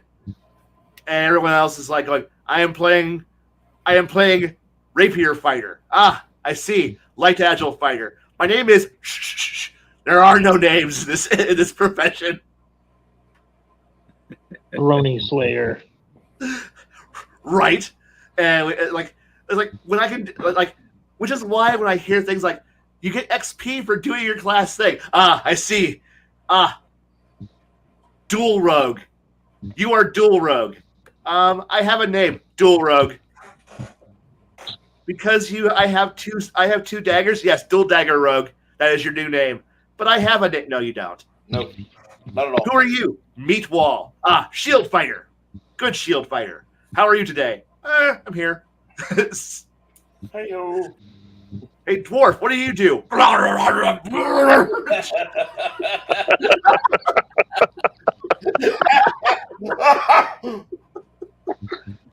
Hey, Bart, what's your name? Wong Hung Long. Oh, what class are you again? Bard? Well, me. Then okay, so sandbag number 243. I need you over here, so that way we can reinforce the east wall. Yeah. But I'm a bard. I understand. But unfortunately, yesterday's ogre attack caused a breach of the east wall, and we need about 14 more bards to be able to plug that hole. Get exactly what parts of the bard hole, the bard pile.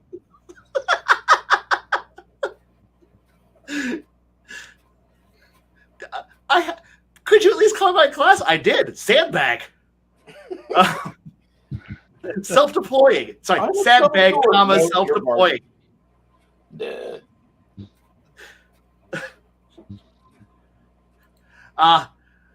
Would you all? I can change it into a better book one. What's that? Yeah, you're right. Ranger firing position. Why? Because you're gonna die. You're gonna lie down on the ground, and the ranger's gonna use you for half cover, so he fires his crossbow at people. That's what he's gonna do. That sucks. I know, but you have no other value. I have value. No, you don't. No, not at all. You have no value. You can sit in the back and sing, buffing tunes. Everybody wants to have a +1 to attack. That's my job. I could do it 2 times a day, as long as I don't. Oh, hey, everybody, y'all buffing? Yeah, remember to add my bonuses. This is my only gig. Because that's what you got to realize. Like, how stupid do you sound? You're not making it cool. Your GM won't let you make it cool. Because combat lasts 18 seconds. You can barely get it. And you can barely get the opening it's like 6-second rounds. And you start playing, and you barely get through the opening rift to the song. Before you even get the lyrics and the comments over. And you're like, cool, I started singing. No, you just start. You laid the opening harmony down. We're still waiting for. Can you get to the main verse, please? We actually want to hear you actually get to the actual singing part of your job, besides just sitting here, being doing your AC/DC impression where it's just like bow bow bow bow bow bow bow bow bow bow down. Okay, cool. Fight's over. Shit! I only got through one rendition of the opening. Yeah, we know. You're playing AC/DC. You got fucking whatever. Because I know we're waiting for you to lay the opening chords to Master of Puppets, but we know you're never gonna get to it because that fucking's got a retardedly long opening. Yeah, I'm certainly hoping I made my bard cooler than that. Of course, I was going to say is I haven't. Sorry. Everything you do has to be. I know in your mind you're thinking, I'm going to do something awesome. Maybe I might even have a musical number. It'll be awesome. Finally, I'll have my dream of being able to actually sing and be a performer. Combat will be over before you do anything. Combat is fast, combat is lethal. Combat just is the way it works. I know it seems like 3 hours because we play a game and combat is retardedly slow and miserable and misery inducing. But when you think about how much time has actually transpired, and then you realize 24 seconds has passed, yes, 4 whole combat rounds have passed. 24 whole seconds. What have you done? I sang? No, you didn't sing. You gave the opening to a song. But it's performing. Yeah, you motivated them with the opening bars, the first 5 notes of a good song, and that inspired everyone to go. I'm inspired because I heard the opening licks to Metallica's Fuel. I'm so pumped. I'm ready to go kill everyone even harder. Yeah. That's what you're doing. It's not cool. True. It's not dramatic. It's miserable because you're going to do nothing of value when you think about it. Like, you can't even have are you going to have a good conversation in 24 seconds? No. Hey, dear bad guy, I would like to have a conversation about having you surrender. Congratulations, 2.5 combat rounds have passed, and the bad guy's already dead. And you're like, well, shit. The guy didn't have a chance to respond. I asked the question, and the bad guy is like, let me think it over. Yeah, that's why I gave my bards everything they need to do for their bonuses in a single action round, and gave them the ability to work with animals, especially after you said the Disney princess, but more like Metallica. I mean, not Metallica, but Metalocalypse with the I'm gonna be eaten by bats. I have not been able to get that out of my head. It's like that is an image now I want to eventually see a player do. Yes. A little bit of Ace of Base mixed with Critters. I would totally love that. I could see that. That'd be fun. Oh, you sickening, catchy pop tunes. And then your fucking death ball fighting off the nads of your enemies. Yeah. Oh, and you're right. Retardedly slow doesn't really make sense. But the thing here is that it's just one of those things where, I mean, retard strength makes sense. Retard strength. But the thing here is that it's kind of like when you stop with like if you are somebody who plays. I know I'm pulling out nerd game here, but if you play Starfleet Battles, and then you realize how each impulse is a fraction of a second. And you've got 32 impulses, and you're like fractions of a second are going by on each impulse. It seems like forever because the game is slow as fuck. I love it, but it's a slow as fuck game. It's very minute, very detailed, but slow. And then you realize we have done 5 turns of combat. Oh my god, that was an entire day to have my D7 duel that heavy cruiser. And there's an F5 in the works. And there's a Fed frigate that's also playing intercept before drone bombardment is happening. And might be a D6 and a new light cruiser out there. Dear God, 3 ships. We're gonna be here all day. We've gone through 5 rounds of combat. How much time has actually passed that we've won our entire day doing? About 10, 15 seconds. Oh, God. What are we doing? I don't know. But there's currently a burning cruiser, and I'm okay with this. And you're like, what did I do with my life? I just wanted to kill a Constitution class cruiser with a Klingon battle cruiser. That's all I wanted to do. And we've barely gotten through one FX sequence of the original series. That's all we've done. We've thrown Chekhov across the room for 4 hours, and Chekhov fell out of his chair.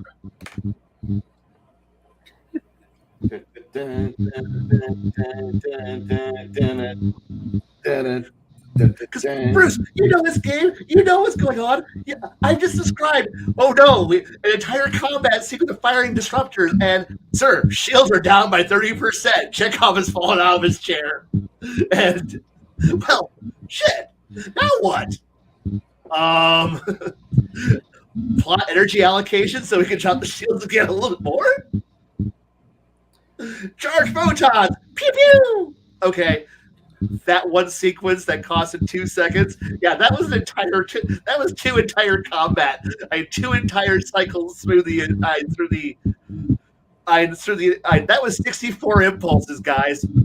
Oh, yeah, that's how it takes it down to a macro level. It really does. It's like 64 impulses have passed. The original series was literally like 2 seconds, guys. Oh, we're gonna do more of this, aren't we? Yes.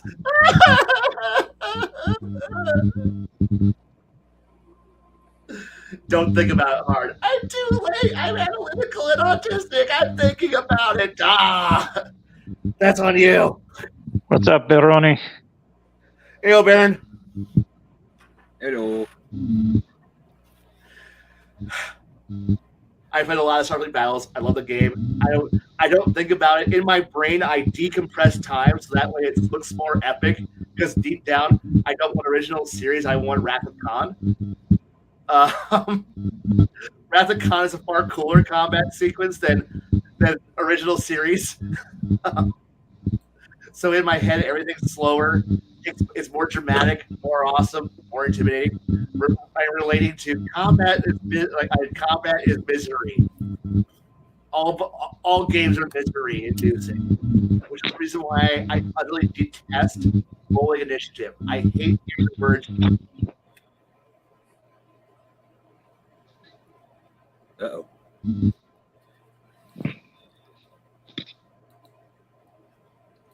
Yeah, he wasn't really in a good mood to come in, but we forced him to do the stream tonight anyway.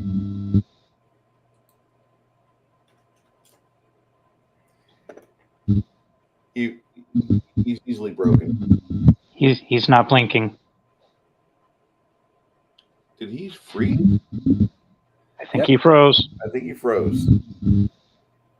Okay, so not only is Khy broken, but his internet died. It's the damn Chinese. Yep. We hacked. We've been hacked. We've been hacked. He's on AT&T apparently.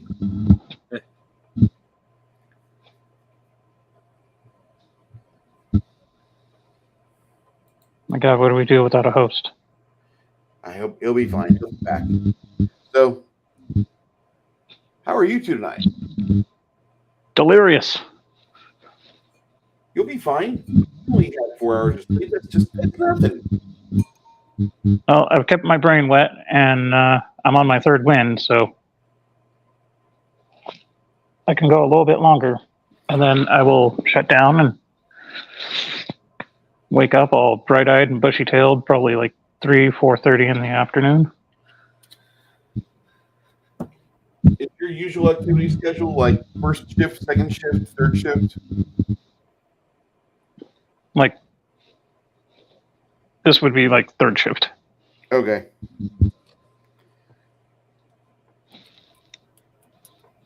Because the wife has a schedule that she gets home with her stuff, and then she'll routinely It's like 10:30, 11 o'clock. And then right around 5 is when her brain finally says, we're ready for bed. Oh, and earlier I misspoke. It was not the Immortals. It was Immortal Combat, or what was the other one? It went by a cheesier name. It's a Sonny Chiba and Roddy Piper film. With Meg Foster. You had my attention at Roddy Piper. You don't have to like see it with Meg Foster for me to watch it. I'm going to watch it soon. Yeah, it was God, what was it? It was oh yeah, Resort to Kill. That was the Okay, sorry alternative. about that.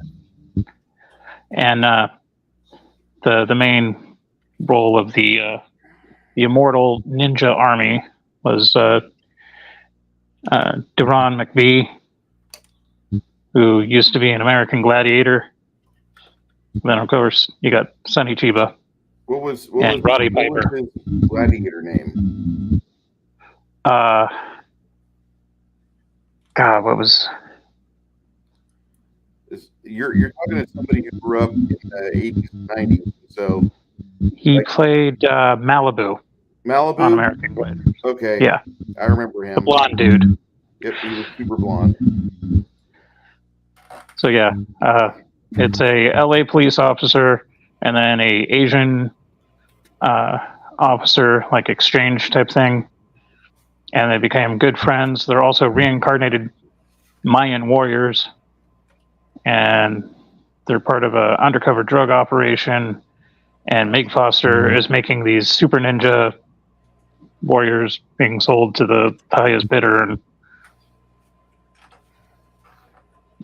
it's classic cheese. Sounds like it. Baron, you. And it's got Tiny Lister in it. Baron, you make me feel a little better because I thought that was just me and something was wrong with my equipment.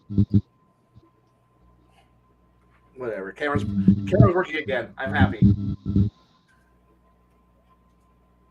Sorry about that crash. That's okay. Did you kill your hamster finally? The hamster died. I brought it back to life. Frankenhamster. It knew what it did.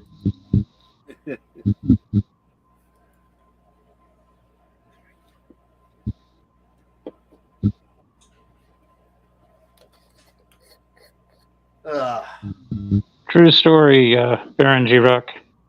I am running on ghetto tech. No, yeah, that's a big thing for everyone. We're going to eventually get him a higher tier of tech. My equipment's always broken. We have to put more research points into Idaho first.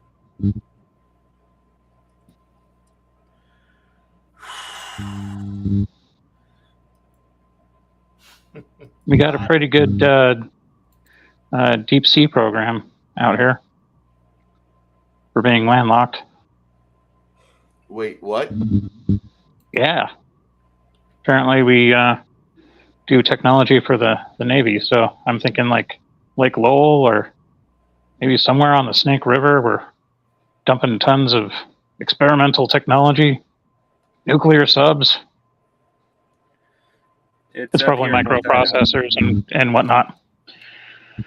It is a quote-unquote secret base up here in North Idaho. Anybody who lives up here for more than 10 years has at least heard of it. You can totally Google it. That's how secret it is. I don't even know if like the government legitimately considers it secret. It's just the running gag is that it's a secret base everyone knows of. Well, I think it's because we're planning for an invasion from our friends up north, not necessarily the Maple Peoples, but Castro's son and his Imperial Redcoat Guards. Ah.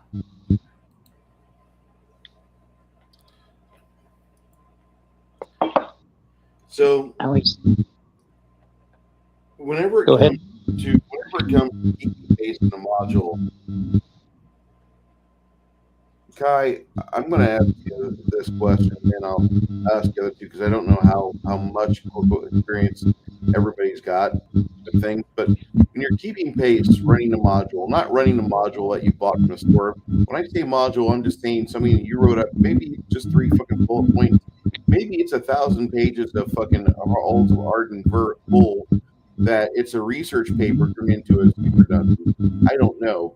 But for keeping pace, what do you do to keep the players moving towards the desired goal of having their characters proceed? What do you usually do? I'll be honest. I throw a lot of white noise in my players. A lot. It's a shot. It's a shotgun of stimulation because I kind of learned a while back that if you describe that players are immediately set off and are very scared the moment they hear one thing described in detail, so they hyperfixate on that one thing. So if I really do want people to focus on something, you just describe it in detail, describe it like every little thing, and some of the players go, "That's the important detail." But I also throw a lot of white noise and chaff into the air by describing everything in detail. Or don't describe in detail. Like, describe everything to the same level of detail, and that way the players don't realize what the important thing is until they actually investigate. And which unfortunately does lead to analysis paralysis, where they lock up and go, "We have insufficient data. I cannot proceed forward at this time," which that's okay. But at that point, I go, "What would you like to know about first?" And their interest, so you shotgun way too much information at them because when you arrive in a new place, do you know where anything's at? No. You just like you've driven down now westbound on 74. You've crossed cornfield, a tractor store, cornfield, some trees, and then you cross over a hillside and you see a city expand out before you. You didn't see it. You just went down a hill and now you're in view. The horizon has shifted. You can now see this vast town is now in view. Do you know where you're going to go? No. Congratulations, new place. And as a GM, you have to describe that view of you coming around the corner, going down the hill, and city. Well, what do you say? Vast town. It's a town. And players, what town do? And you got to describe town. Because you've welcome to the town of Unzburg, and Unzburg does things. You've seen the sign. It says "Welcome to Unzburg." Deal with it. And well, what's Unzburg got? Well, you drive on this thing. You see the sign on the side of the road. It says here are your, and if you're a boring GM, your basic bitch GM, you're going to say, here is tavern, and then you stop. Well, at that point, you give it to the players. Well, all we can stop at is, so there's this vast city, but all I can go to is tavern. I go to tavern. What's tavern called? The adjective noun. I like adjective noun. Good food there. Tavern town. Yes, it is the load. It is the last stop or the first stop. We go to first stop. Why? It is the first stop in town. The first stop tavern. There we go. And we go there because, and don't worry, it is always a bed and breakfast because you will always go to the bed and breakfast first.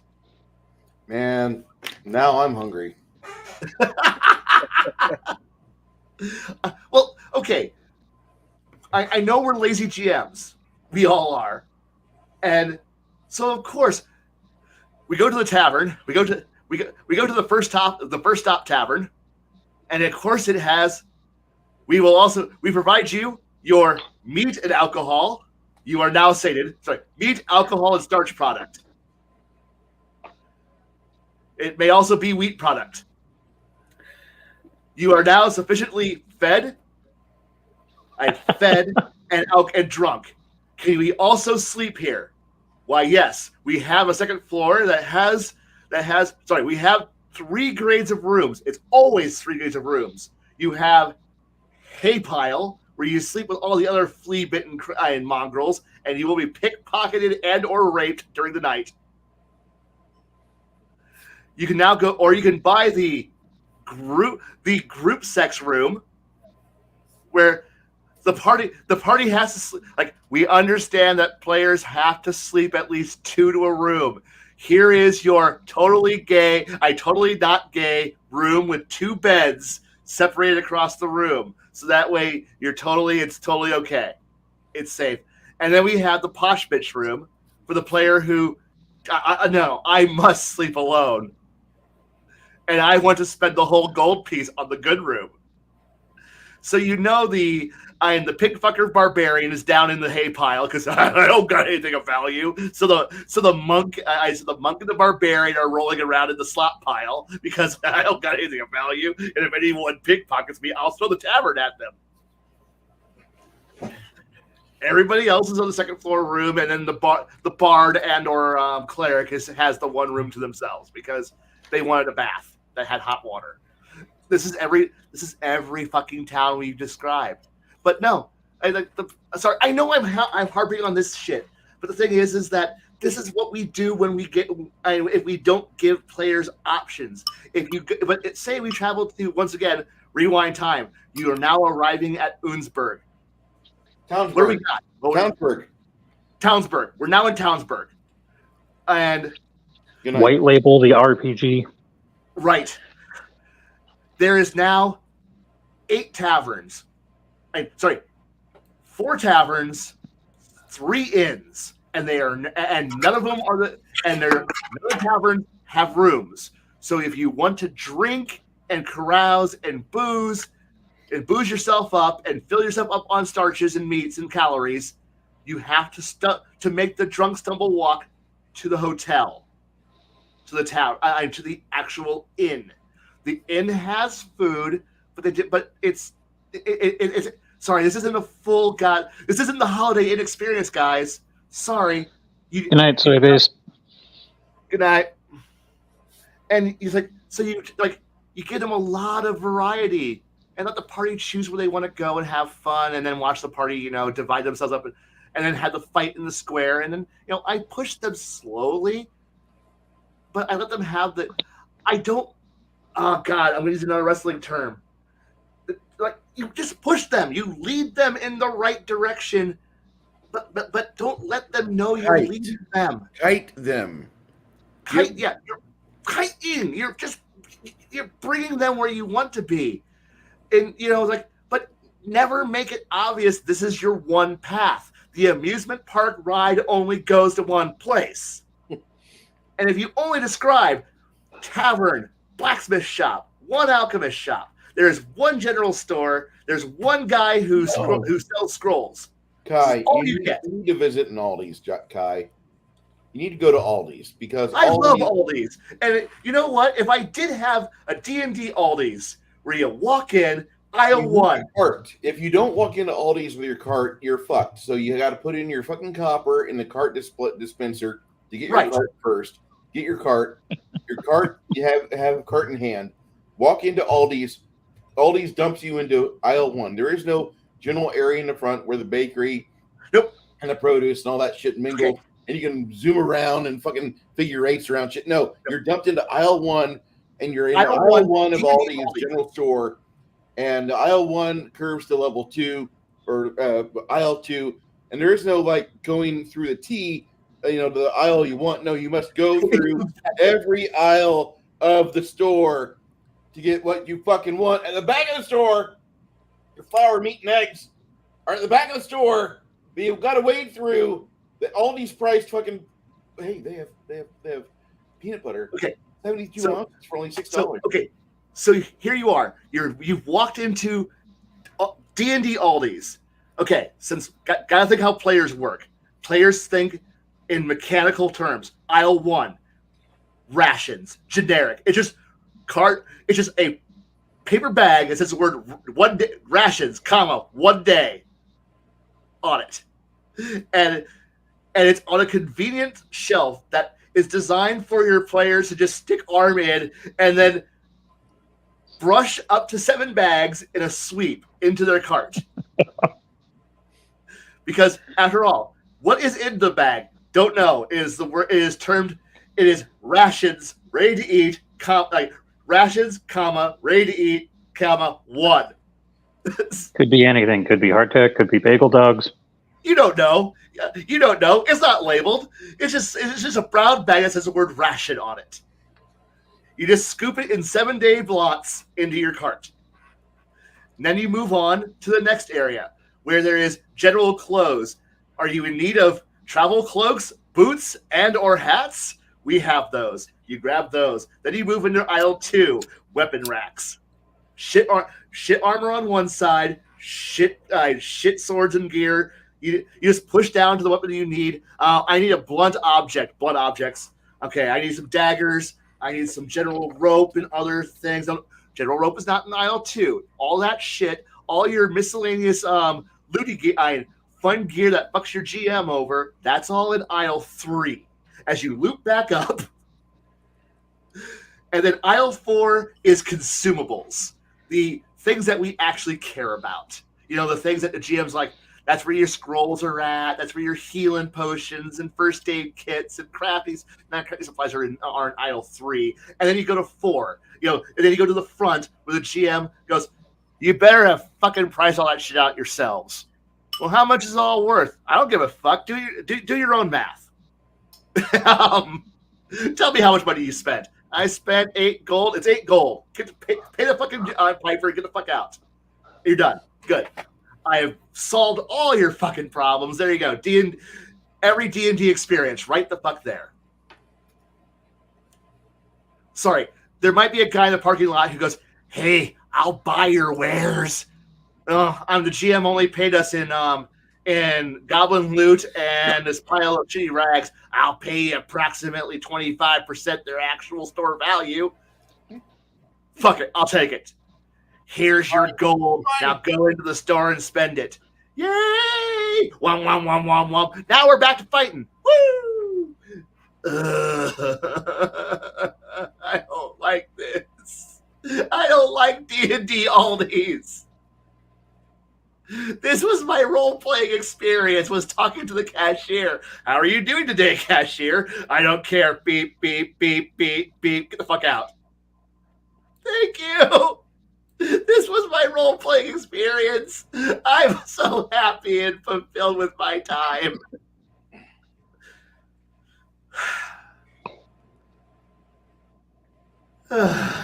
You ever think about reading or writing a book, your memoirs?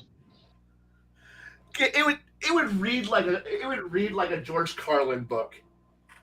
No lies. It would read like one of George Carlin's stories. I'd be okay with that. You know, I'm exaggerating some things because if I actually made it as boring and soul crushing as it actually was, you wouldn't keep reading. So of course you're going to read the slightly.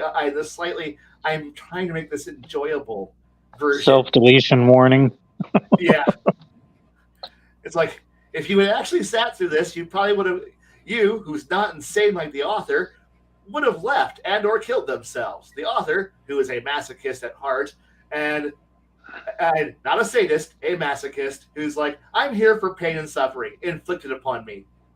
Oh God, it's pain and suffering, but not the kind I enjoy. It's soul-crushing nihilism. Why am I doing this? Because you enjoy the company. Do I really?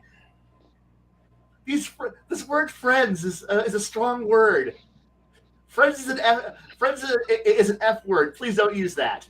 But they're your coworkers, and you like being around them.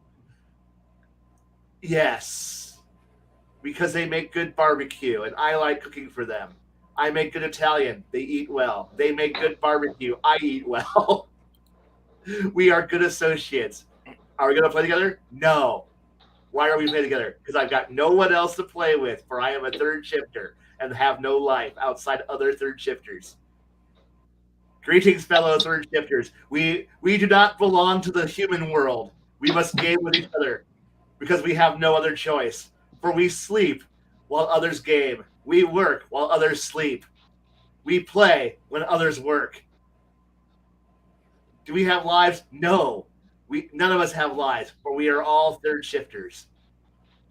Misery is our existence. Now roll dice. I cannot wait to roll dice. I cannot wait for the call for initiative so I can spring to life and do my thing. I just killed that person with my fucking mind. Yes! I have cast spells. Spells cost damage. It is elemental damage, not stabby bleed damage. I am happy.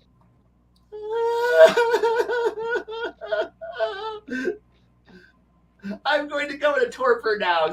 Wake me up in a century. Maybe gaming will have improved. Stab myself in the penis. Do not let me go and procreate more. This is the fun.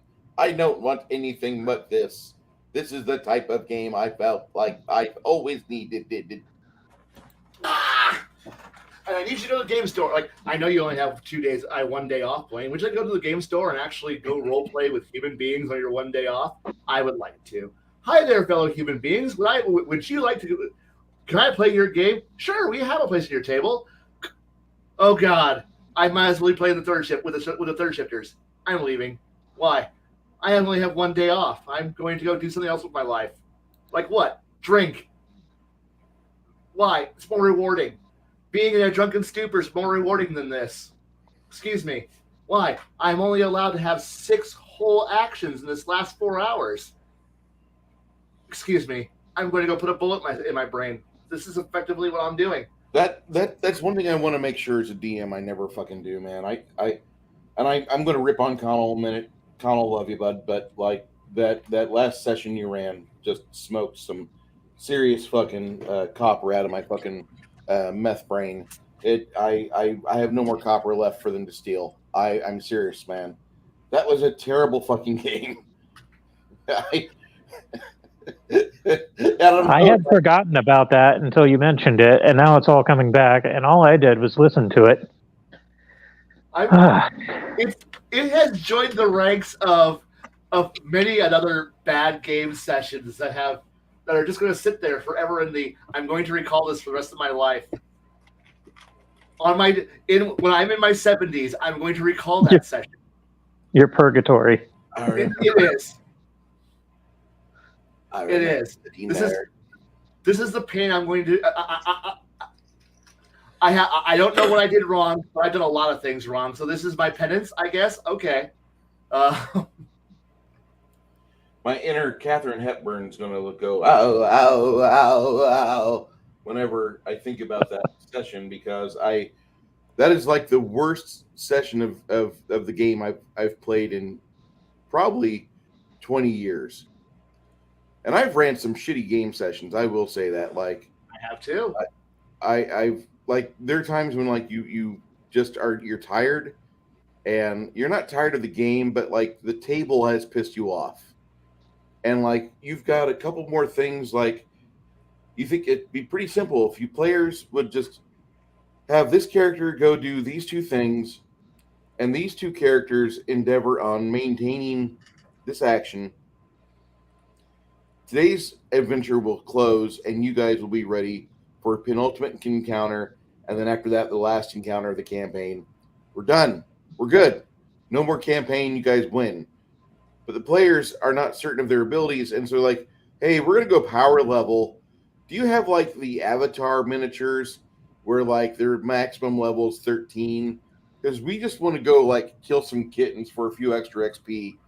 We don't have any like goat farms around town, do we? Because we like the Cavalier's about to level, and he needs to like go massacre some things. He's not a paladin, so he shouldn't be subject to the same rules as a paladin. We know you like using the alignment rules to fuck us over, Bruce. And you're like, what are you doing? No, you guys are overcomplicating this shit. Do you understand? All you've got to do is you, Cavalier, go rally the town. All you've got to do is go to the bar and say a few kind things to the Farmer Brown, and go admire how pretty his wife is, and kiss his daughter in the forehead, and be like, "You're gonna be just like your mom. I can see it." And then look at all the men in the bar and be like, "We need to make sure these children are protected. Let's go kill blah blah blah blah blah." And so you rally the town to the cause. Now you have your troops. Meanwhile, he's doing that in Section B at the Thieves Guild. Um, Bobby, all you've got to do is tell the Thieves Guild we're going into the sewers in the noble section where Big Bad Guy is. We're going to do that 2 hours ahead of time before the raid starts with everybody from the bourgeois. But what we're going to do is we're going to put fucking methane bombs and fucking Molotov cocktails in the sewers. And so we're going to blow the nobility section sky high because just evil fuckers live in the nobility area now in the nice section on the hill where all the restaurants used to be. But now we're going to just blow it sky fucking high. So now after we do that, the town, we can loosen the town up, and they'll be sending the EMS all over the place. But then we'll go and sneak in through the back way into the villa, and we'll kill the leader of the church that rapes kids, and we'll make sure we step on the Nazis' nutsack, and they'll explode, and you're gonna like look like Marty Freeman's eyes from Young Frankenstein. Okay, so all we've got to do is that. But you want to go kill fucking goats at power level? Are you fucking kidding me? Yes. Because every once in a while, I need a victory lap. I understand there's a lot to go on, and we just had a really hard session, and it was not fun. So you know what? Can I go and have a victory lap for a minute? To do what? Something. Anything. Just let me stretch my wings and prove that I'm actually worth being high level. Have I earned this level? Have I earned this victory? Yes. Can I have a moment where I get to feel powerful, like I've actually am the level I'm actually playing? What do you want to do? Flex. I want to do something. I want to go out there and go punch the thing that beat me up yesterday because I'm now more powerful. But don't you want to do the plot line? Stay on the plot line. No. I want to go over here for a bit. The plot's over there. I'll get back to the plot. The plot's waiting for me. I'm in no hurry. The plot's not going anywhere. Well, it is going somewhere. The GM probably has it on timer. The GM's doing something. I don't want to be with the GM right now. Sorry, GM. I need to go out there and just go drive my car really, really fast around. You can have the plot catch up to me later. I don't care. I want to go out there and go do some hot rodding. I want to go out there and, I don't know, start a bar fight because, you know what? I need something to make me feel better because obviously I haven't gotten a dopamine rush from actually doing the storyline. Because maybe the storyline's actually super, super engaging. Like, I know I need to go kick some Nazis in the nuts. I know I need to go blow up I overthrow the aristocracy. I know I need to bring down the corrupt government. But if the story's really good, I'm really engaged, and I'll be like, yeah, that's what we need to do. And I'll be focused. But if I'm going, I just want to go kill some murlocs. I want to go murder some bug dogs for a bit. I just want to go blow up a cobalt village. Why? I don't just kind of want to. It's something I feel I need to do. I'm going to go take down the local thieves guild. Because unfortunately, too often what we run into is the challenges we always run into are always progressing at the same rate we are. So at no point do you ever feel like you're actually improving. And mechanically, you're not. You're still looking at, I need a 50% to hit you. I will always need a 50% to hit. Because the ACs are going to go up at the same rate the attack rate. My AC may go up, but the enemy attack is going up. I don't feel any stronger. I may have put on better armor, gotten better feats, better gears, but the enemies are still dropping me in 2 hits. What have I done? Have I actually gotten better? Every once in a while, you need to back off a little bit, pull off the gas a little bit, and let the players go out there and realize, oh, wait, I actually am powerful. I have done cool things. Those corrupt guards who were beating me up 3 levels ago aren't hitting me very well anymore. I'm actually tough. I can do heroic things. I want to have that cool scene where my barbarian walks in there and punches 4 guards on his way to go fight the actual important dude. But the thing is that we're always out there going, I must make this every challenge a challenge. So you're always against somebody who will always hit you. It doesn't matter how good your AC is, they're always hitting you. It doesn't matter how many hit points they have, you're always dead in 3 hits. Your cleric is always having a panic attack because he or she is screaming, oh shit, I can't do anything, I have to heal. The rogue is always trying to maximize damage because he realizes that if I don't drop this fucker in 2 rounds, I'm dead. So he's going balls out maximum. The wizard is going, okay, if I don't kill this guy in 2 turns, I'm dead. So he's pulling out the Kamehameha wave Gallic gun super attack spell combo because he has to. Because at no point can you just go less, unless of course you're a GM who's beaten your players like their dog, and they're always conserving their resources because they're afraid they can't spend any resources. They can't spend anything powerful because you might be holding back and you're about to ambush them. So they're not casting their biggest spell unless, of course, they realize, well, this is the last fight of the night. We can just blow all our shit because we're gonna come back and be ready for next week. So let's end this shit now. Sploosh. Or they're sitting here, pew, pew, pew. Why won't you use any higher spell? Because I only have 2 of them, and the fighter has infinite sword. The monk has infinite punch. I get to have 1 cool special attack, 1 cool magic. Do you do anything else? No. I cast cantrip. Pew, pew, pew, pew. Or if you're playing a game where the GM goes, I fucking hate the idea that there's infinite offensive cantrips. Oh, 1 moment. Twang. Twang. Wizard, what are you doing? Twang. Missing. Twang. Because to spend spells consumes a valuable resource you're not going to get back. Man, well, thank God I have this Kalishnikov that I'm going to now unload on you in maximum full auto burst. What? It's an ancient artifact from the ancient fallen empire of Russia. What? Somehow I had fully automatic shotgun rounds. What? Yeah, I'm a wizard. I need all the maximum to hit bonuses I can get. So I'm going for area of effect. Fuck you. Thump, thump, thump, thump, thump, thump, thump, thump, thump. Change magazine. What? But you're a wizard. I only have 4 spells, but I got 8 magazines. Fuck. And I've said that comment before numerous times, and then one GM goes, well, you said it so often, why don't you actually do it? And I'm like, you're right. Oh, wait, that's called playing an arcane archer, and I don't want to play an arcane archer. Like, so you're playing a full-blooded wizard, but you're just using a crossbow? Because, click, thump.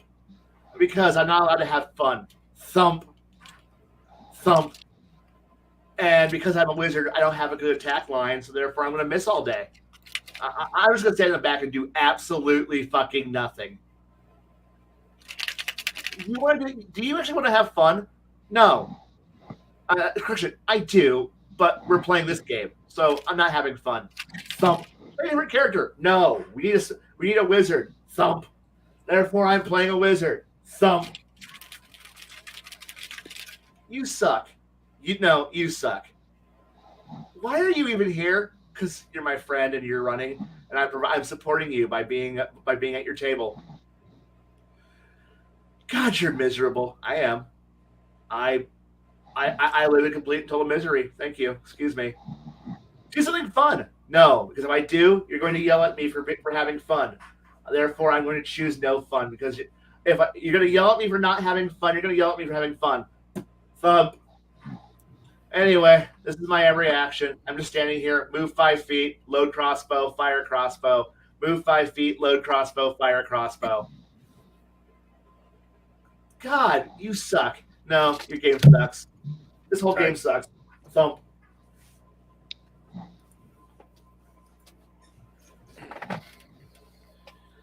Yeah, I'm Yeah, definitely to avoid that with my game. There's going to, at some point, your players are going to find the optimal round of actions to do at all times. They're either going to spam fuck out of whatever they get to do a lot of all the time without consuming resources. That is the maximum return on their action on the action economy. So if I know I can hit somebody for all their lifeblood and splatter them across a wall every round, I'm going to do that.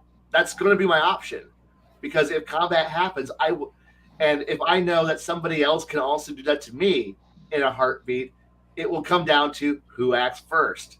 I will like, if I cannot find a way to defend myself from incoming damage, is aka you're going to hit me no matter what the fuck I do, because obviously do damage is the only way to cause threat and cause people to go, oh shit. So if I find out I cannot win, I must inflict maximum damage. I'm going to inflict maximum damage, because I will die because I have no defense. If you give me a way to defend myself from other combatants by dodging, parrying, or blocking, or finding some way to being hard to live, hard to kill, that will give me more options. But if I have a static number that will be hit by everybody under the sun, who matters, I'm going to build towards, I only have 3 hits. No, you have 70 hit points. No, I have 3 hits, because everyone does 30 points of damage. I have 70. 2 hits, I'm still functional. The next hit will drop me. Therefore, I am only worth 3 hits. Those 3 hits have to be worth it. I have to make it expensive or hard, or I have to hit so hard that I end the fight in 2. I can't do 30. I need to do 40. I need to do 50. I need to do 60. Why? I need to hit for 60 points of damage. I need to drop people in 2 hits, not 3. I know this is me dropping into pure analytical mode. This is just pure, there is no fluff. There's just what has to be done.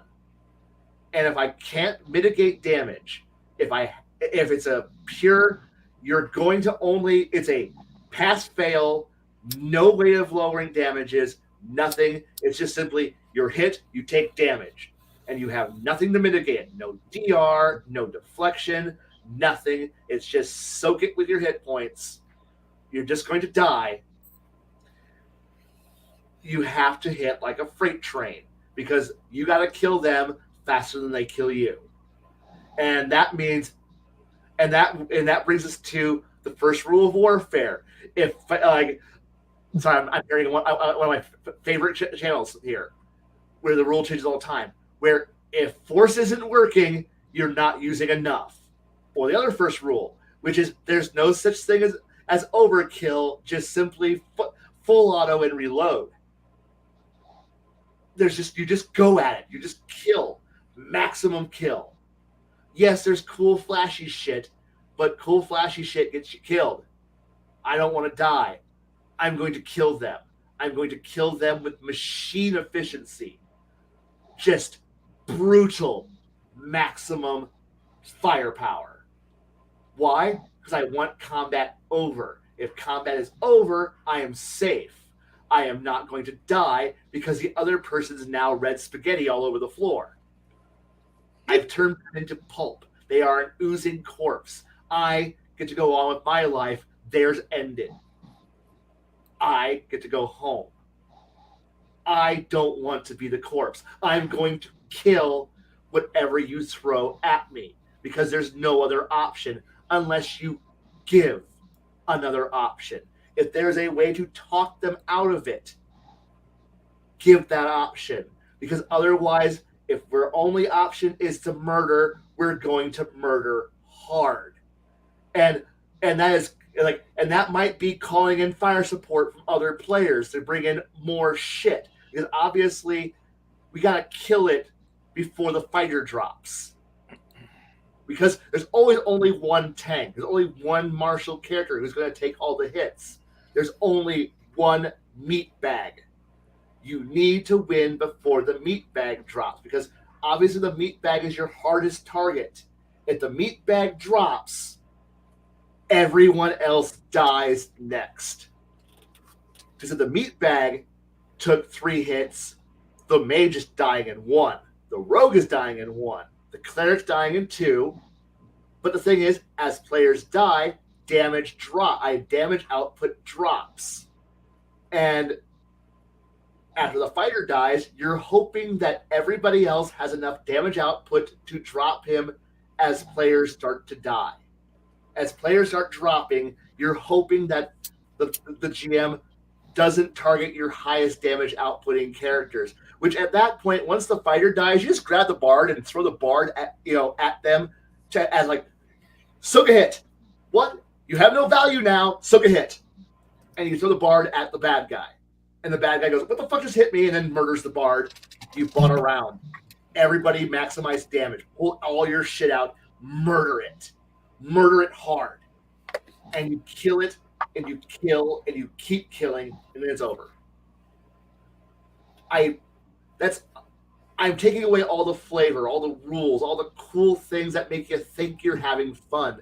And I'm bringing it down to its most core, heartless, soulless, mechanical way of what's going on.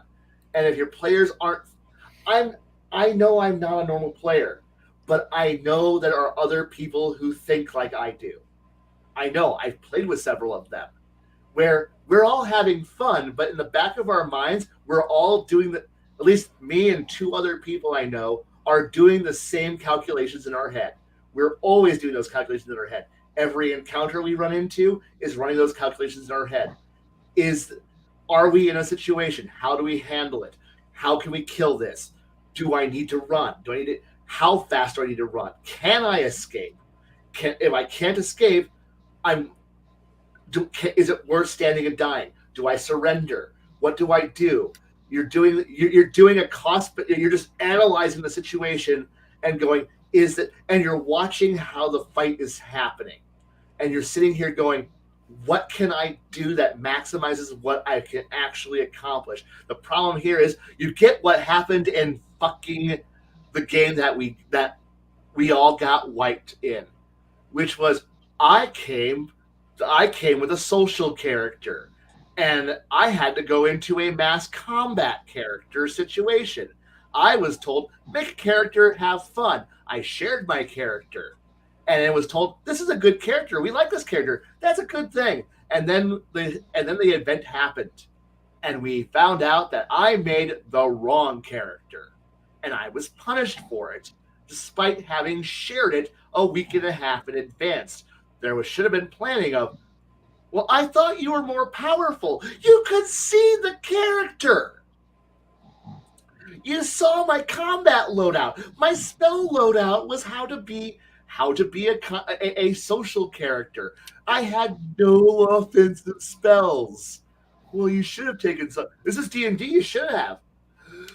Okay, excuse me. Let me take off the fun player and put back on Put on my T800 guys. Let me turn on the Skynet chip. Kill all humans. Is it biological and organic? Was it formerly organic and now undead biological flesh? Yes. What needs to happen to it? Kill it. Destroy. Kill all humans. Kill all sentience. Kill all things that resemble sentience. Kill all things that move under its own power.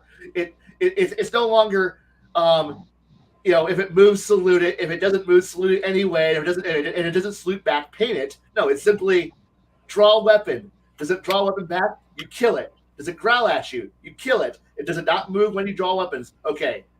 Look at it suspiciously. It might still attack you. I don't want to play that. I've played that. I've done that. I do not ever want to go back to that. And so therefore, but whoever plays your game is going to look at every class and do this exact chain of events. They're going to look at, you know what, you might get some players, but then you're going to get an asshole like me. You're going to get an asshole like some of my compatriots who are going to look at every class, and we're going to look at every option, and we're going to figure out what the optimal option is. And that option may be shooting a laser beam of moonlight every single combat that hits for way too much damage and it never misses. Oh, it can miss, but it effectively never misses. Well, why don't you do anything else? This is the optimal choice. I have 7 of them a day. Why am I not using this every single combat for every single round? Because it's boring, it's optimal, and it works. This is my optimal choice. Excuse me while I play. Like, if this character doesn't appeal to you, I'll play a different character who I will now do 70 points of damage every single round to you, every round. Why? Optimal choice. It's the optimal set of options. You need to give players more than one viable choice. If they have multiple choices that are all equally viable, equally give you a reward for, because if talking takes 3 actions, I'm going to say it's a 3-act, I'm going to use Pathfinder 2, 3-action system. If you make talking, if you make socializing, try to talk someone down or to bluff them or do anything, that's 3 actions. Those 3 actions have to be worth what is also 3 actions. That is where your most powerful spells come in. That's where your most powerful attacks come in. But if you penalize someone if they choose to role play and socialize, that's 3 actions. That 3 actions had better be worth as much as the guy who's, cutting a mountain in half with a sword swing. That's what you're asking. So give players more than one option, but don't penalize. If it takes a lot of actions, make it worth a lot of actions. Don't just go, well, that was the wrong choice. At that point, you've just told the player, this is all about optimizing your action economy. Murder them with ultimate efficiency. If you do anything that's less than optimal, you are doing the incorrect choice. So don't penalize your players for choosing the suboptimal choice. Make that suboptimal choice as desired or as a desirable choice than just simply shooting a laser beam, rather than teleport twice. All right, teleport twice across the thing, then cut his head off. When I appear before him 180 feet closer than what he thought I was going to do. So I'm just going to cut his head off when I was unaware. That is, to use what I had done in your game. I mean, I know I'm just kind of hammering home this, but if there's an optimal choice, or there's only one choice, we're going to spam fuck it. We are going to spam fuck that bitch all day long until it's the only thing we do. And then we'll learn new things or enhance the one that auto wins. If there is a do button, press A to win, we're going to press A. We're not pressing X. We're not hitting the control bumpers. We're not hitting X and Y. We're just going to go A, do button. Do button wins. Just play. Do button, do button, do button. And I know you're like, develop your own powers. No, we're just gonna combo into one power and make it the best power. The only thing we're going to do, unless you find a way to force us, like you can only enhance one power, then you got to enhance a second power before you can enhance the first power a second time. That's you have to learn a new power before you can enhance a previous one twice in a row. there you've mechanically forced yourself to diversify. It may only make the player have to go, I've got 2 ultimate abilities, but you've given them at least 2 rather than 1. And I know my sword dude really didn't have a whole lot more than flash step and stab. Flash step, stab. Parry stab, counterattack stab. Counter stab, counter a lot of people's stab. So I guarantee you, had we played longer, I would have been boosting up my stab powers. And figuring out how to combo more into stab. Flash step stab, blink stab, combo slash stab, cut 3 people down with 1 stab. That's what it's going to be. That's what it would have become, because I know that's because I've done that character to the point where I can do it in my done characters like that in my sleep, because I ultimately know, thanks to playing with every bad player and bad GM in the entire universe, because you may do things differently. You may do things differently, but the next person down the line, who, if and when you publish this game, somebody else is going to play run your game. Someone else is going to play the game who's not under your direction. You may be great. You may choose the best things. You may give more options, but the rules don't have you there in front of them. You have to do something. God, yes.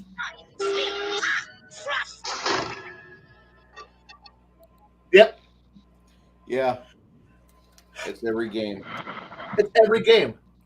And you got to give some more variety, some flavor, some way to enhance it, to some back and forth, some give. So that way the players feel like they can do more than just simple, I roll my dice, I roll my damage. Like, I roll dice. Did I hit? I roll damage. That's my action.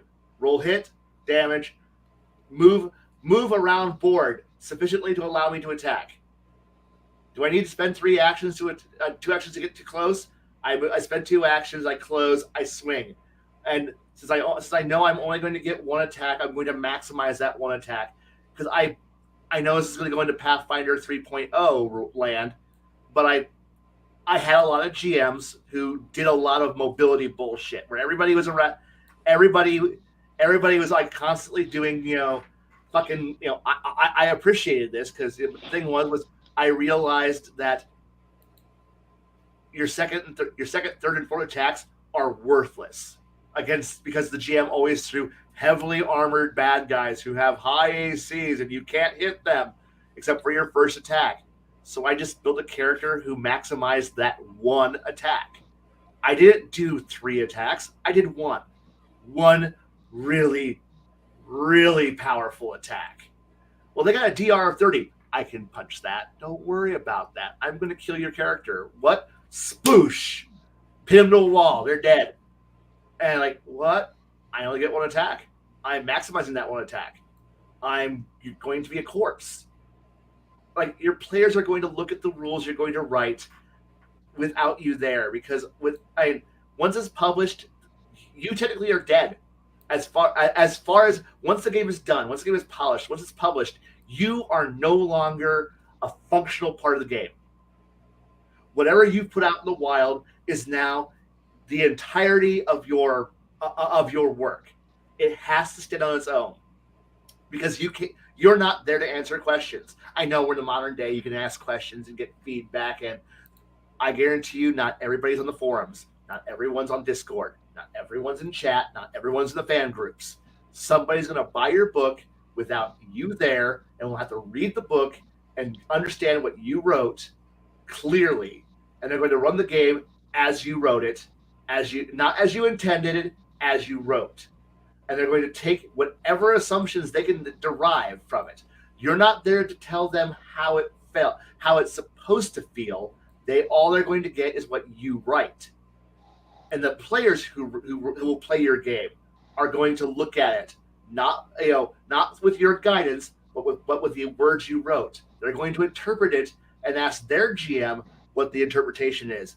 It has to be clear, But if you only give one possible choice, they're only going to know one possible choice.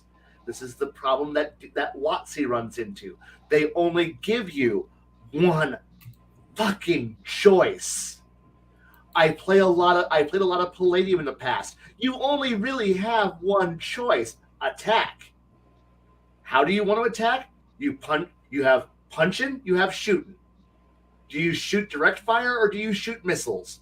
Does your gun have burst fire or do you have 1, 2, 6 lots as your missile count? And then you hit the I want to evaporate a grid square button, which is all the mini missiles you ever have in one salvo, and suddenly your GM looks at you, cries as you fired 32 mini missiles at that guy, and well, by rules he can't dodge. All he could do is counter. Oh, there's no dodging, there's no parrying. The missiles all hit, and they do 30 60. I had 36 d6. Okay, 32 d6 times 10 damage. Mushroom crowd rises up where the bad guy once stood. Well, where are you gonna get more ammo? I don't care. I've removed the boss. I'll figure out who has more ammo for my mini missile launcher. I'm gonna make it hard for you to find more. Okay, fine. Make it a challenge. You know what? The boss is dead. I'm just gonna go rummage through his shit. I'm sure he's got mini missiles. Hey, look! He's got a crate full of mini missiles. Load them up the truck. Yay! We'll reload it, base. I might throw an encounter at you. Well, lucky for me. What? Yo, Dan. Yeah? You got more missiles? I didn't fire any missiles yet. Okay, throw one more challenge at us. Why? Dad's going to evaporate with his mini missile I launch. Okay. Well, I'll throw another one at you. Hey, Mike, you got your mini missiles too? I haven't fired mine yet. Okay. Okay, just so you know, GM, there's about 5 players. We all are fully loaded. I fired mine. I evaporated one boss. Are you going to throw 5 bosses at us, then throw the 6th? The real boss shows up on boss 6 because you're all out of ammo then. No. Because we're going to get really cheesed off when, wow, another guy showed up and he's more powerful than the last guy we killed. Man, we're just here to, you know what, fire more missiles. Spoosh. Problem solved. Problem staying solved. And because that game, like Rifts gave us, unfortunately, the magical button of missiles win missiles solve problems. Do you have a problem? Fire missiles. You want to fire guns? No, guns don't kill fast enough. Guns is 1d6 times 10. No, I'm just going to walk. We're just going to fire all the missiles. But okay, they're battle pods. Gun. Okay, battle pod dead. Gun. Battle pod dead. Gun. Battle pod dead. Gun. Invid warrior dead. Gun. Bioroid trooper dead. Gun. Okay, we're using our guns to kill minions. The officer battle pod showed up. Missiles. The female battle suit armor showed up. Missiles. The elite trooper showed up. Missiles. The invid trooper who's actually got cannon showed up. Missiles. You don't have infinite missile reloads. I don't give a shit. Problem solved. Problem staying solved. And move on. And you just play. This is why Rifts is fun, but you gotta have the fun away from combat because combat becomes. I know this game's lethal. Must kill, and more killing. I know I'm giving you that little perk, that little peek into how my brain functions, because I can't enjoy combat. I don't enjoy combat in most games, unless the GM makes combat fun. But since most combat is just by the books, dirt fucker, goddamn fun. And there's some people who enjoy that. There's a lot of people who enjoy that. I'm not one of them. In fact, I had a GM cry because because he was pissed off that I was just sitting in the back, not taking part in the adventure, because I was like, I'm playing the wizard. I don't want to fight. I'm not. And then he hit me with a rock. You know, the bad guy throws a rock at you, and he does you for 18 points damage. And I'm like, you fucker, you scuffed my robe. And then I'm like, you know, I okayed this character sheet with you, right? Yeah. What element is he? He's a fire elemental. He threw a flaming rock at you. Okay. Blah blah blah blah blah. 380 points damage to you. What? You didn't even roll dice. I don't have to roll dice. I have a maximized empowered empowered spell for maximum damage, and I changed it over to the element that he's weak against, so he does double damage. You can't do that. I just did. I evaporated your boss. Why? Because I didn't want to fight. But you could do 190 points of damage to one person. I can do that 3 times per day. What? Yeah, 3 times per day. I can do that. Why? Because I don't want to fight. And so you carry a nuke with you everywhere? Yes. Well, don't you want to like? No, I don't. I don't do the ladder of escalation. I don't start with slaps and harsh words. I don't do that. If I know it's going to come to a gunfight, why slap? Why punch? Why throw tables and chairs at each other? Why work yourself up the ladder of escalation? Just go straight to pull the gun, shoot them 3 times, walk over and put the 4th bullet in their head, and then walk off. Why? You solved the problem. The fight's over. We know it's going to come to a fist fight. We know it's going to end in a gunfight. Start with the gun. Shoot them first. Don't punch. Shoot.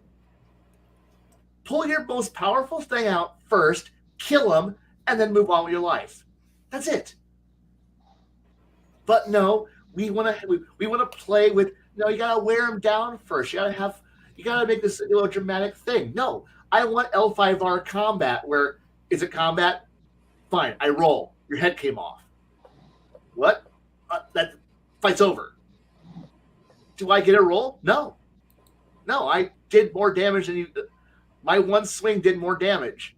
You died. It's over. But it's over.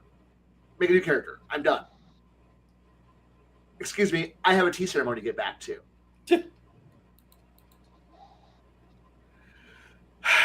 I'm sorry, that was a rambling rant. It went in all directions. That's fine. It's okay. That's one of those rants that kind of makes me think, since you were talking about all kinds of different things that could potentially happen. Yeah. Did our friend Six Nations eventually succumb to fatigue? I think so. I think he did. No, it's no problem. It all happens. Yes. I am almost done with these miserable fucking Urukai. I'm so happy. I mean, I have a lot of Urukai.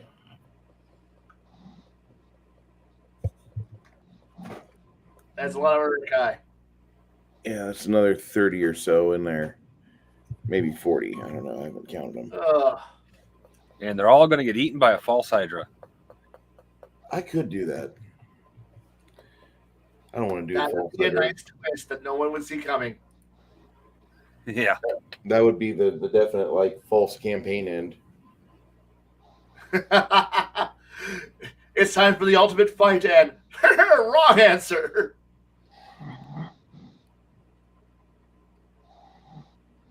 It's kind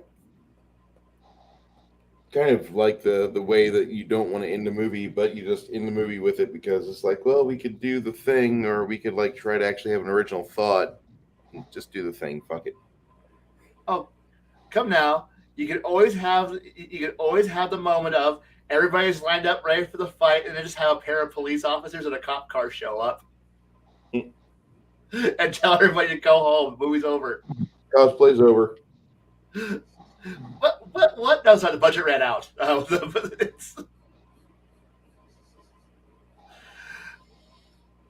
And then watch players go, wait, what? What do you mean the adventure's over? Yeah. And it's over. The cop showed up. You're on private property. Go the fuck home.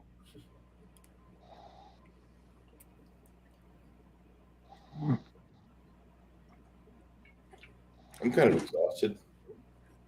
I've only ever used the Monty Python and the Holy Grail ending once in a game. The players were all fucking around. I was tired. I was going through one of my little depression moments. I literally just looked at the whole party and went, "Nope, done. Game's over."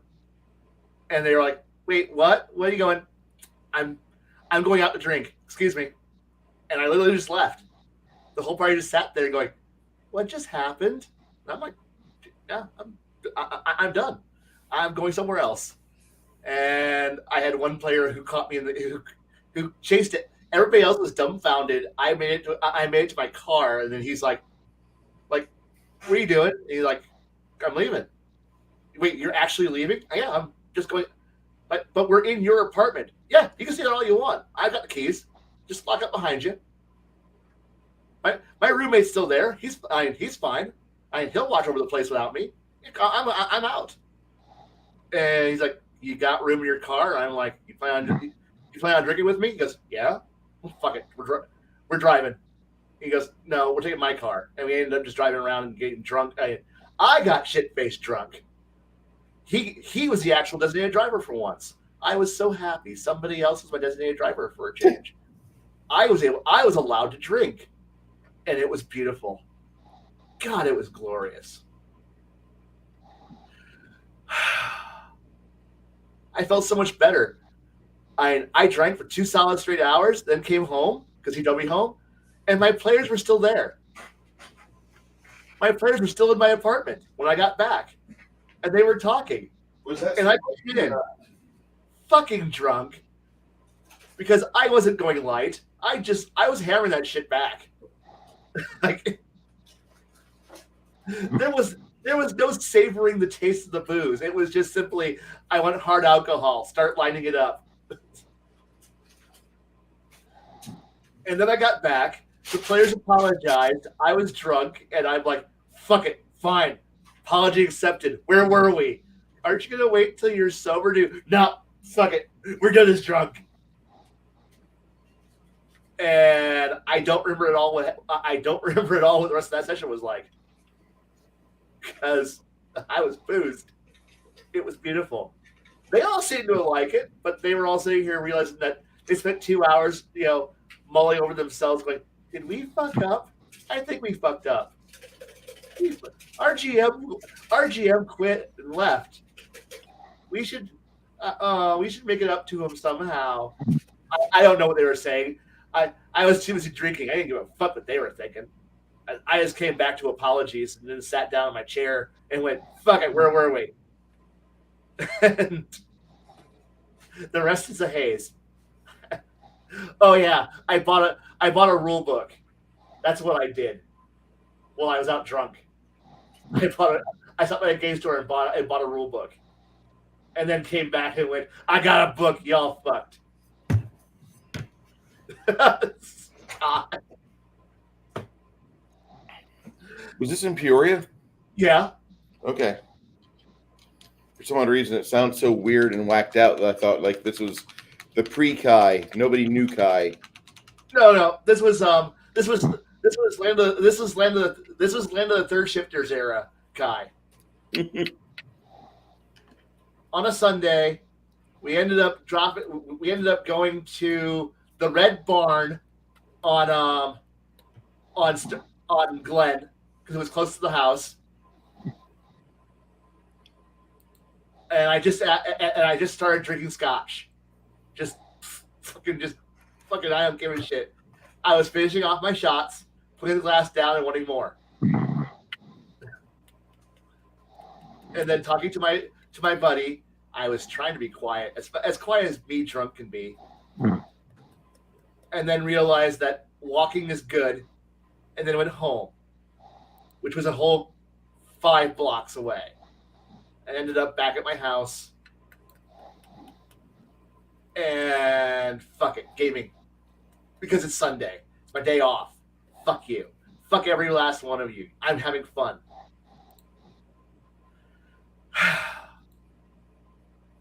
God, they didn't deserve it. I know they didn't deserve it. They did, but they didn't deserve what I did to them. Those who don't know Peoria, Illinois, and there's a lot of you that don't, maybe it's for the better. That's the Red Barn. Yep. They didn't have the game. They didn't have the digital games there yet. It's a dive bar. It's a dive bar. Complete with spooky owl on the cover or on the front of the Red Barn, just like on your money. There's an owl there. Why is there an owl on your money? I don't know. It's on the barn too.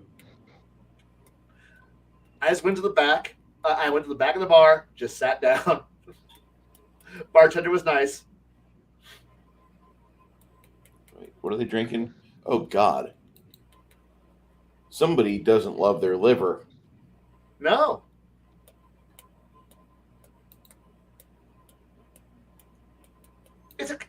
It's not a bad bar, honestly. It's a nice little bar.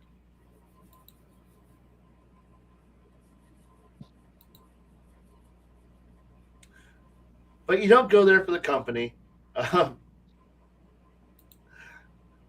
Good question. There isn't much else to do besides drink. There's a lot of things to kind of do, but not really. No, it's a tiny little place. But I've also gone and hidden out at burger bars down the river, which is just like this, but they serve burgers and booze. And then there's the Veterans Pub on Jefferson. There, right there, right there in front, almost to the Komatsu plant. That's a nice little dive bar. That's just good food and booze. I'm so happy you guys have a Komatsu plant. Yeah, we had the Komatsu plant, and then that little itty bitty bar, that little Veterans Pub that's right there. I near the ice cream shack. There's plenty of good places to have good food and get shit faced. And they aren't the upscale bar, booze and food places that it's like, oh, this is where you could take your parents to. No, this isn't. These aren't. These are simply, I just want something to eat because I'm hungry and I want to get drunk. I don't care. I don't want to talk to anybody. I just want to drink. I want to have my one friend I brought with me, and we're going to talk about how much we hate whatever the fuck's causing problems. And everybody else is just like, I see you. I see you're not having a good day. No, I'm not having a good day. I'm just going to start drinking. Can you just keep my glass full, please? Thank you. And just keep putting money on the bar, and then you just slap $40 at the bar and go. I just want however much booze this will buy me. And they're like, okay. Like if I run out of money, just tell me. I'll pull more money out of my wallet and I'll throw it in the bar at you. Is that okay? Cool. Thanks. And then you start drinking. And I hate the fact that I've had this happen enough times that this is a standard practice when gaming. I mean, not really while gaming, but usually before, after, but rarely ever during. I've only ever walked out of the game once to drink, but I've sure the fuck drank after gaming on more than one occasion because I just couldn't take it. I was like, y'all fucking retards. I don't tell them in person. I didn't tell them. No, none of them all have the illusion that they're all good players and they're all having fun, and we're all having good fun here, right? Yeah, I'm having fun. Yeah, I'm gonna go out drinking. Why? Fuck this. I've got Monday to sober up. Fuckity fuck. And then I'm gone. I'm still alive, nerdy. I'm starting to get to a point where I'm fading, and I might have to call it a night here soon. Yeah, I think we're gonna call it a night here pretty soon. myself. I'm sorry. We just got into. I've had bad experiences, and I'm just dredging it up now. I'm so sorry. I want to be more positive, but it's not. You're good, and it's just like there's a period where we don't need to go further on that because I don't want you to have to relive something that might be traumatic. I do want you to be a happy individual. I like happy Khy. I like being happy too. I like But- you being healthy. Happy Khy is best Khy. It is. Happy Khy is fun. The problem here is a lot of that fun is a very thin shell over a lot of shit. And if I get a fun topic, I'm fun and happy. But it's, oh, fuck. I see what Theory he's crafting, waiting for. unfortunately, brings up the, I want good. I want a good game. I want you to make a good game. I just don't, I don't want the bad. And boy, is there a lot of bad out there.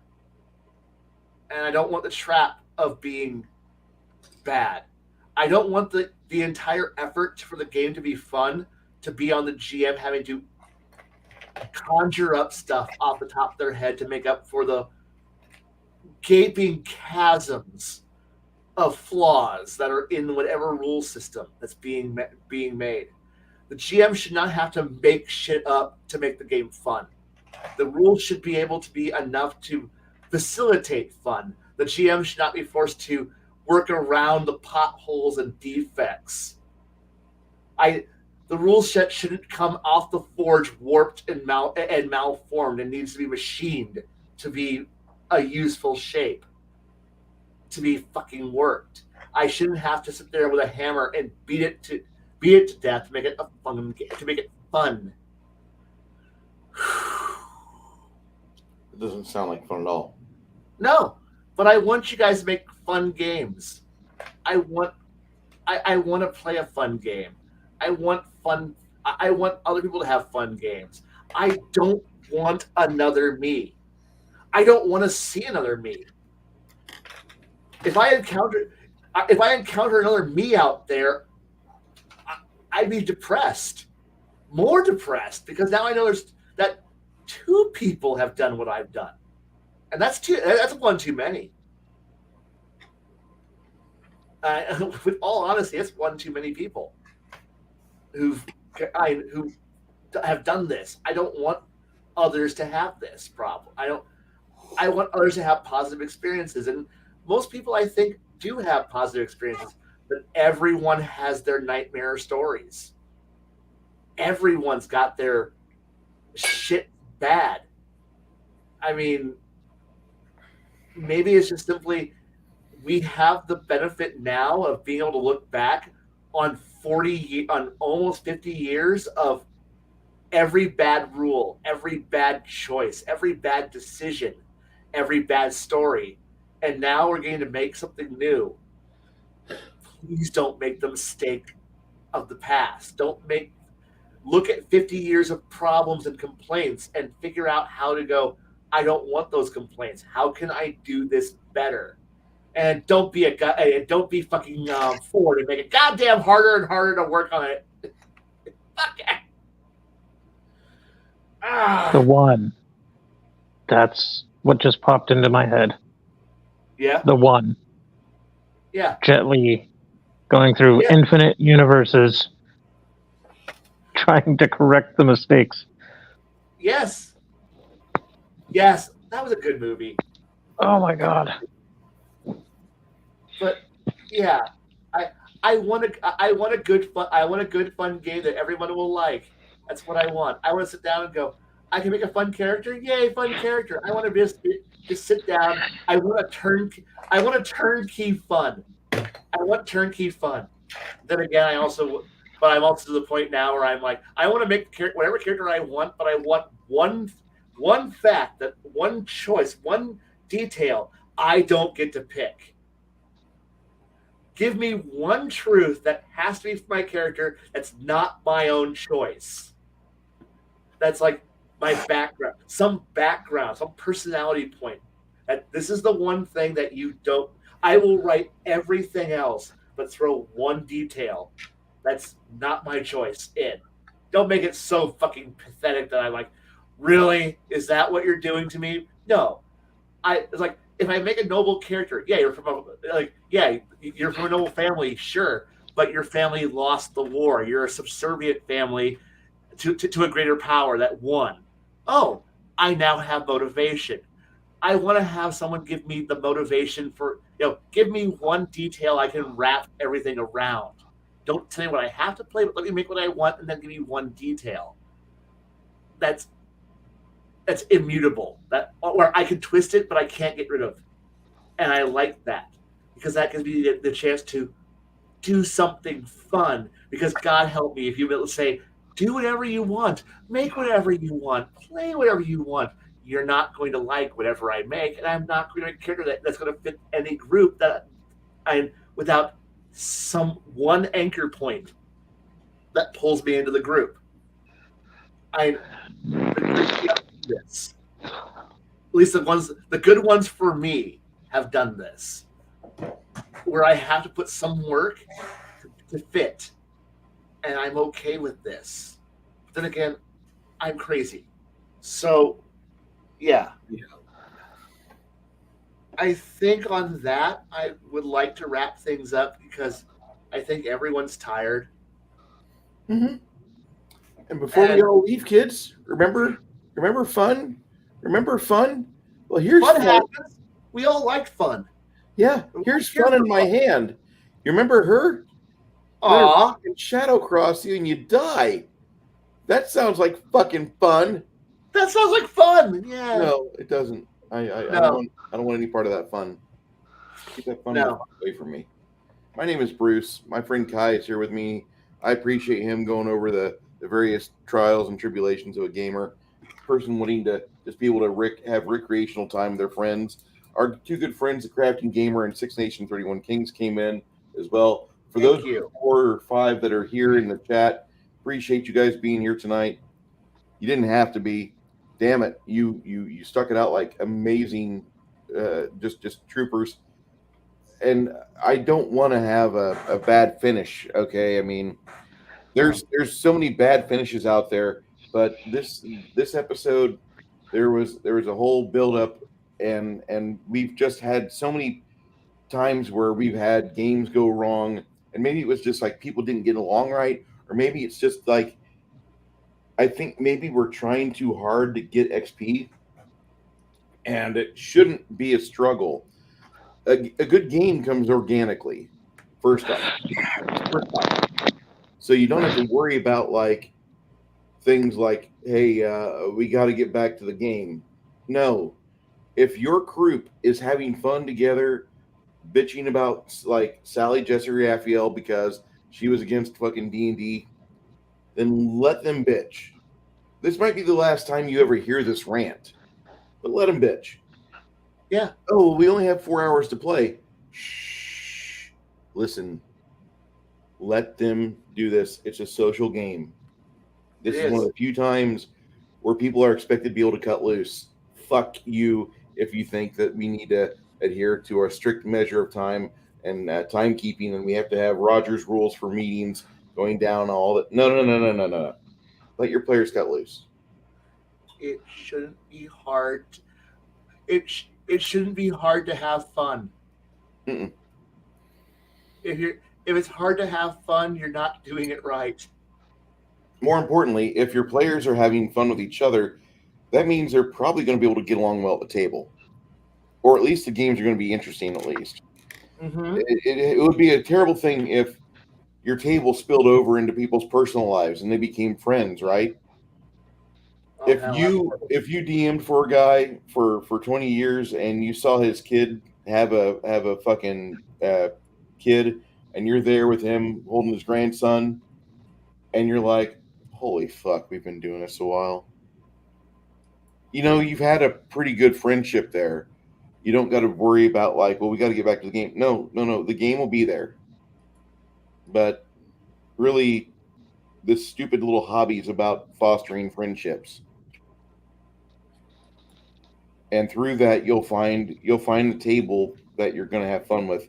But whenever you're banging your head against a wall or saying, fuck this, I'm going to a bar to drink, it might be time for some like self-evaluation time and maybe some healing. because things aren't good. Things weren't good at all. No. I gotta ask That's- you. Go ahead. Oh, I was going to say that's just fucking deep. Yeah. I've had a lot of time to think about this stuff. And that's why I want to be better, because I don't want to do this shit again. You know,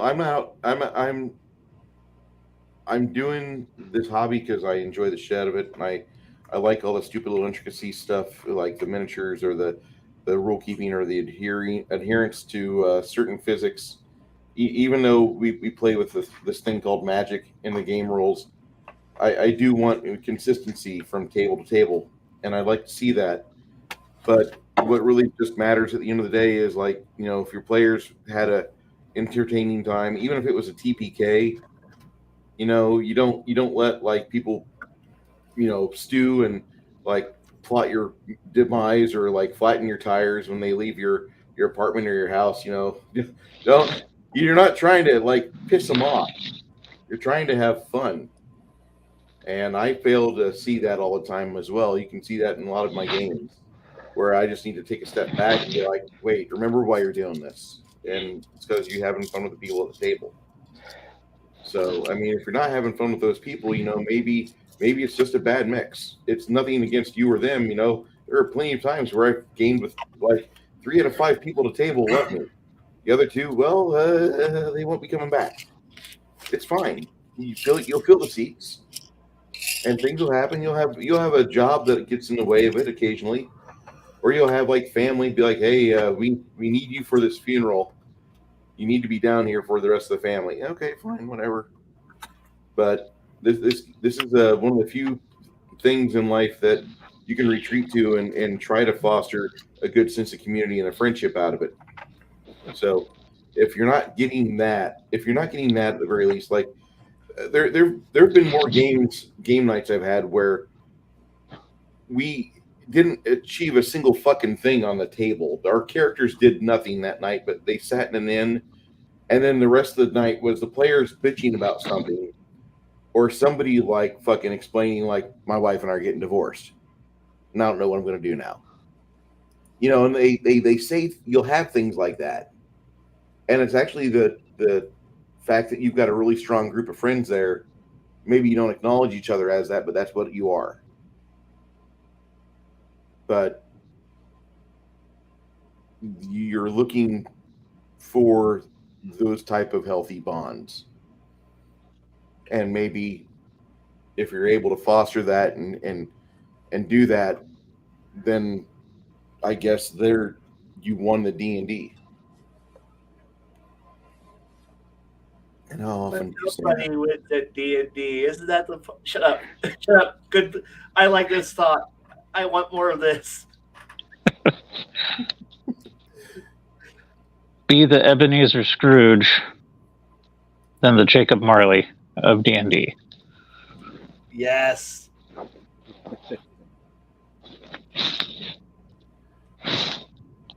Good night, everybody. We'll see you next Good night. week. Good night. Peace. Good night, everyone. Take care.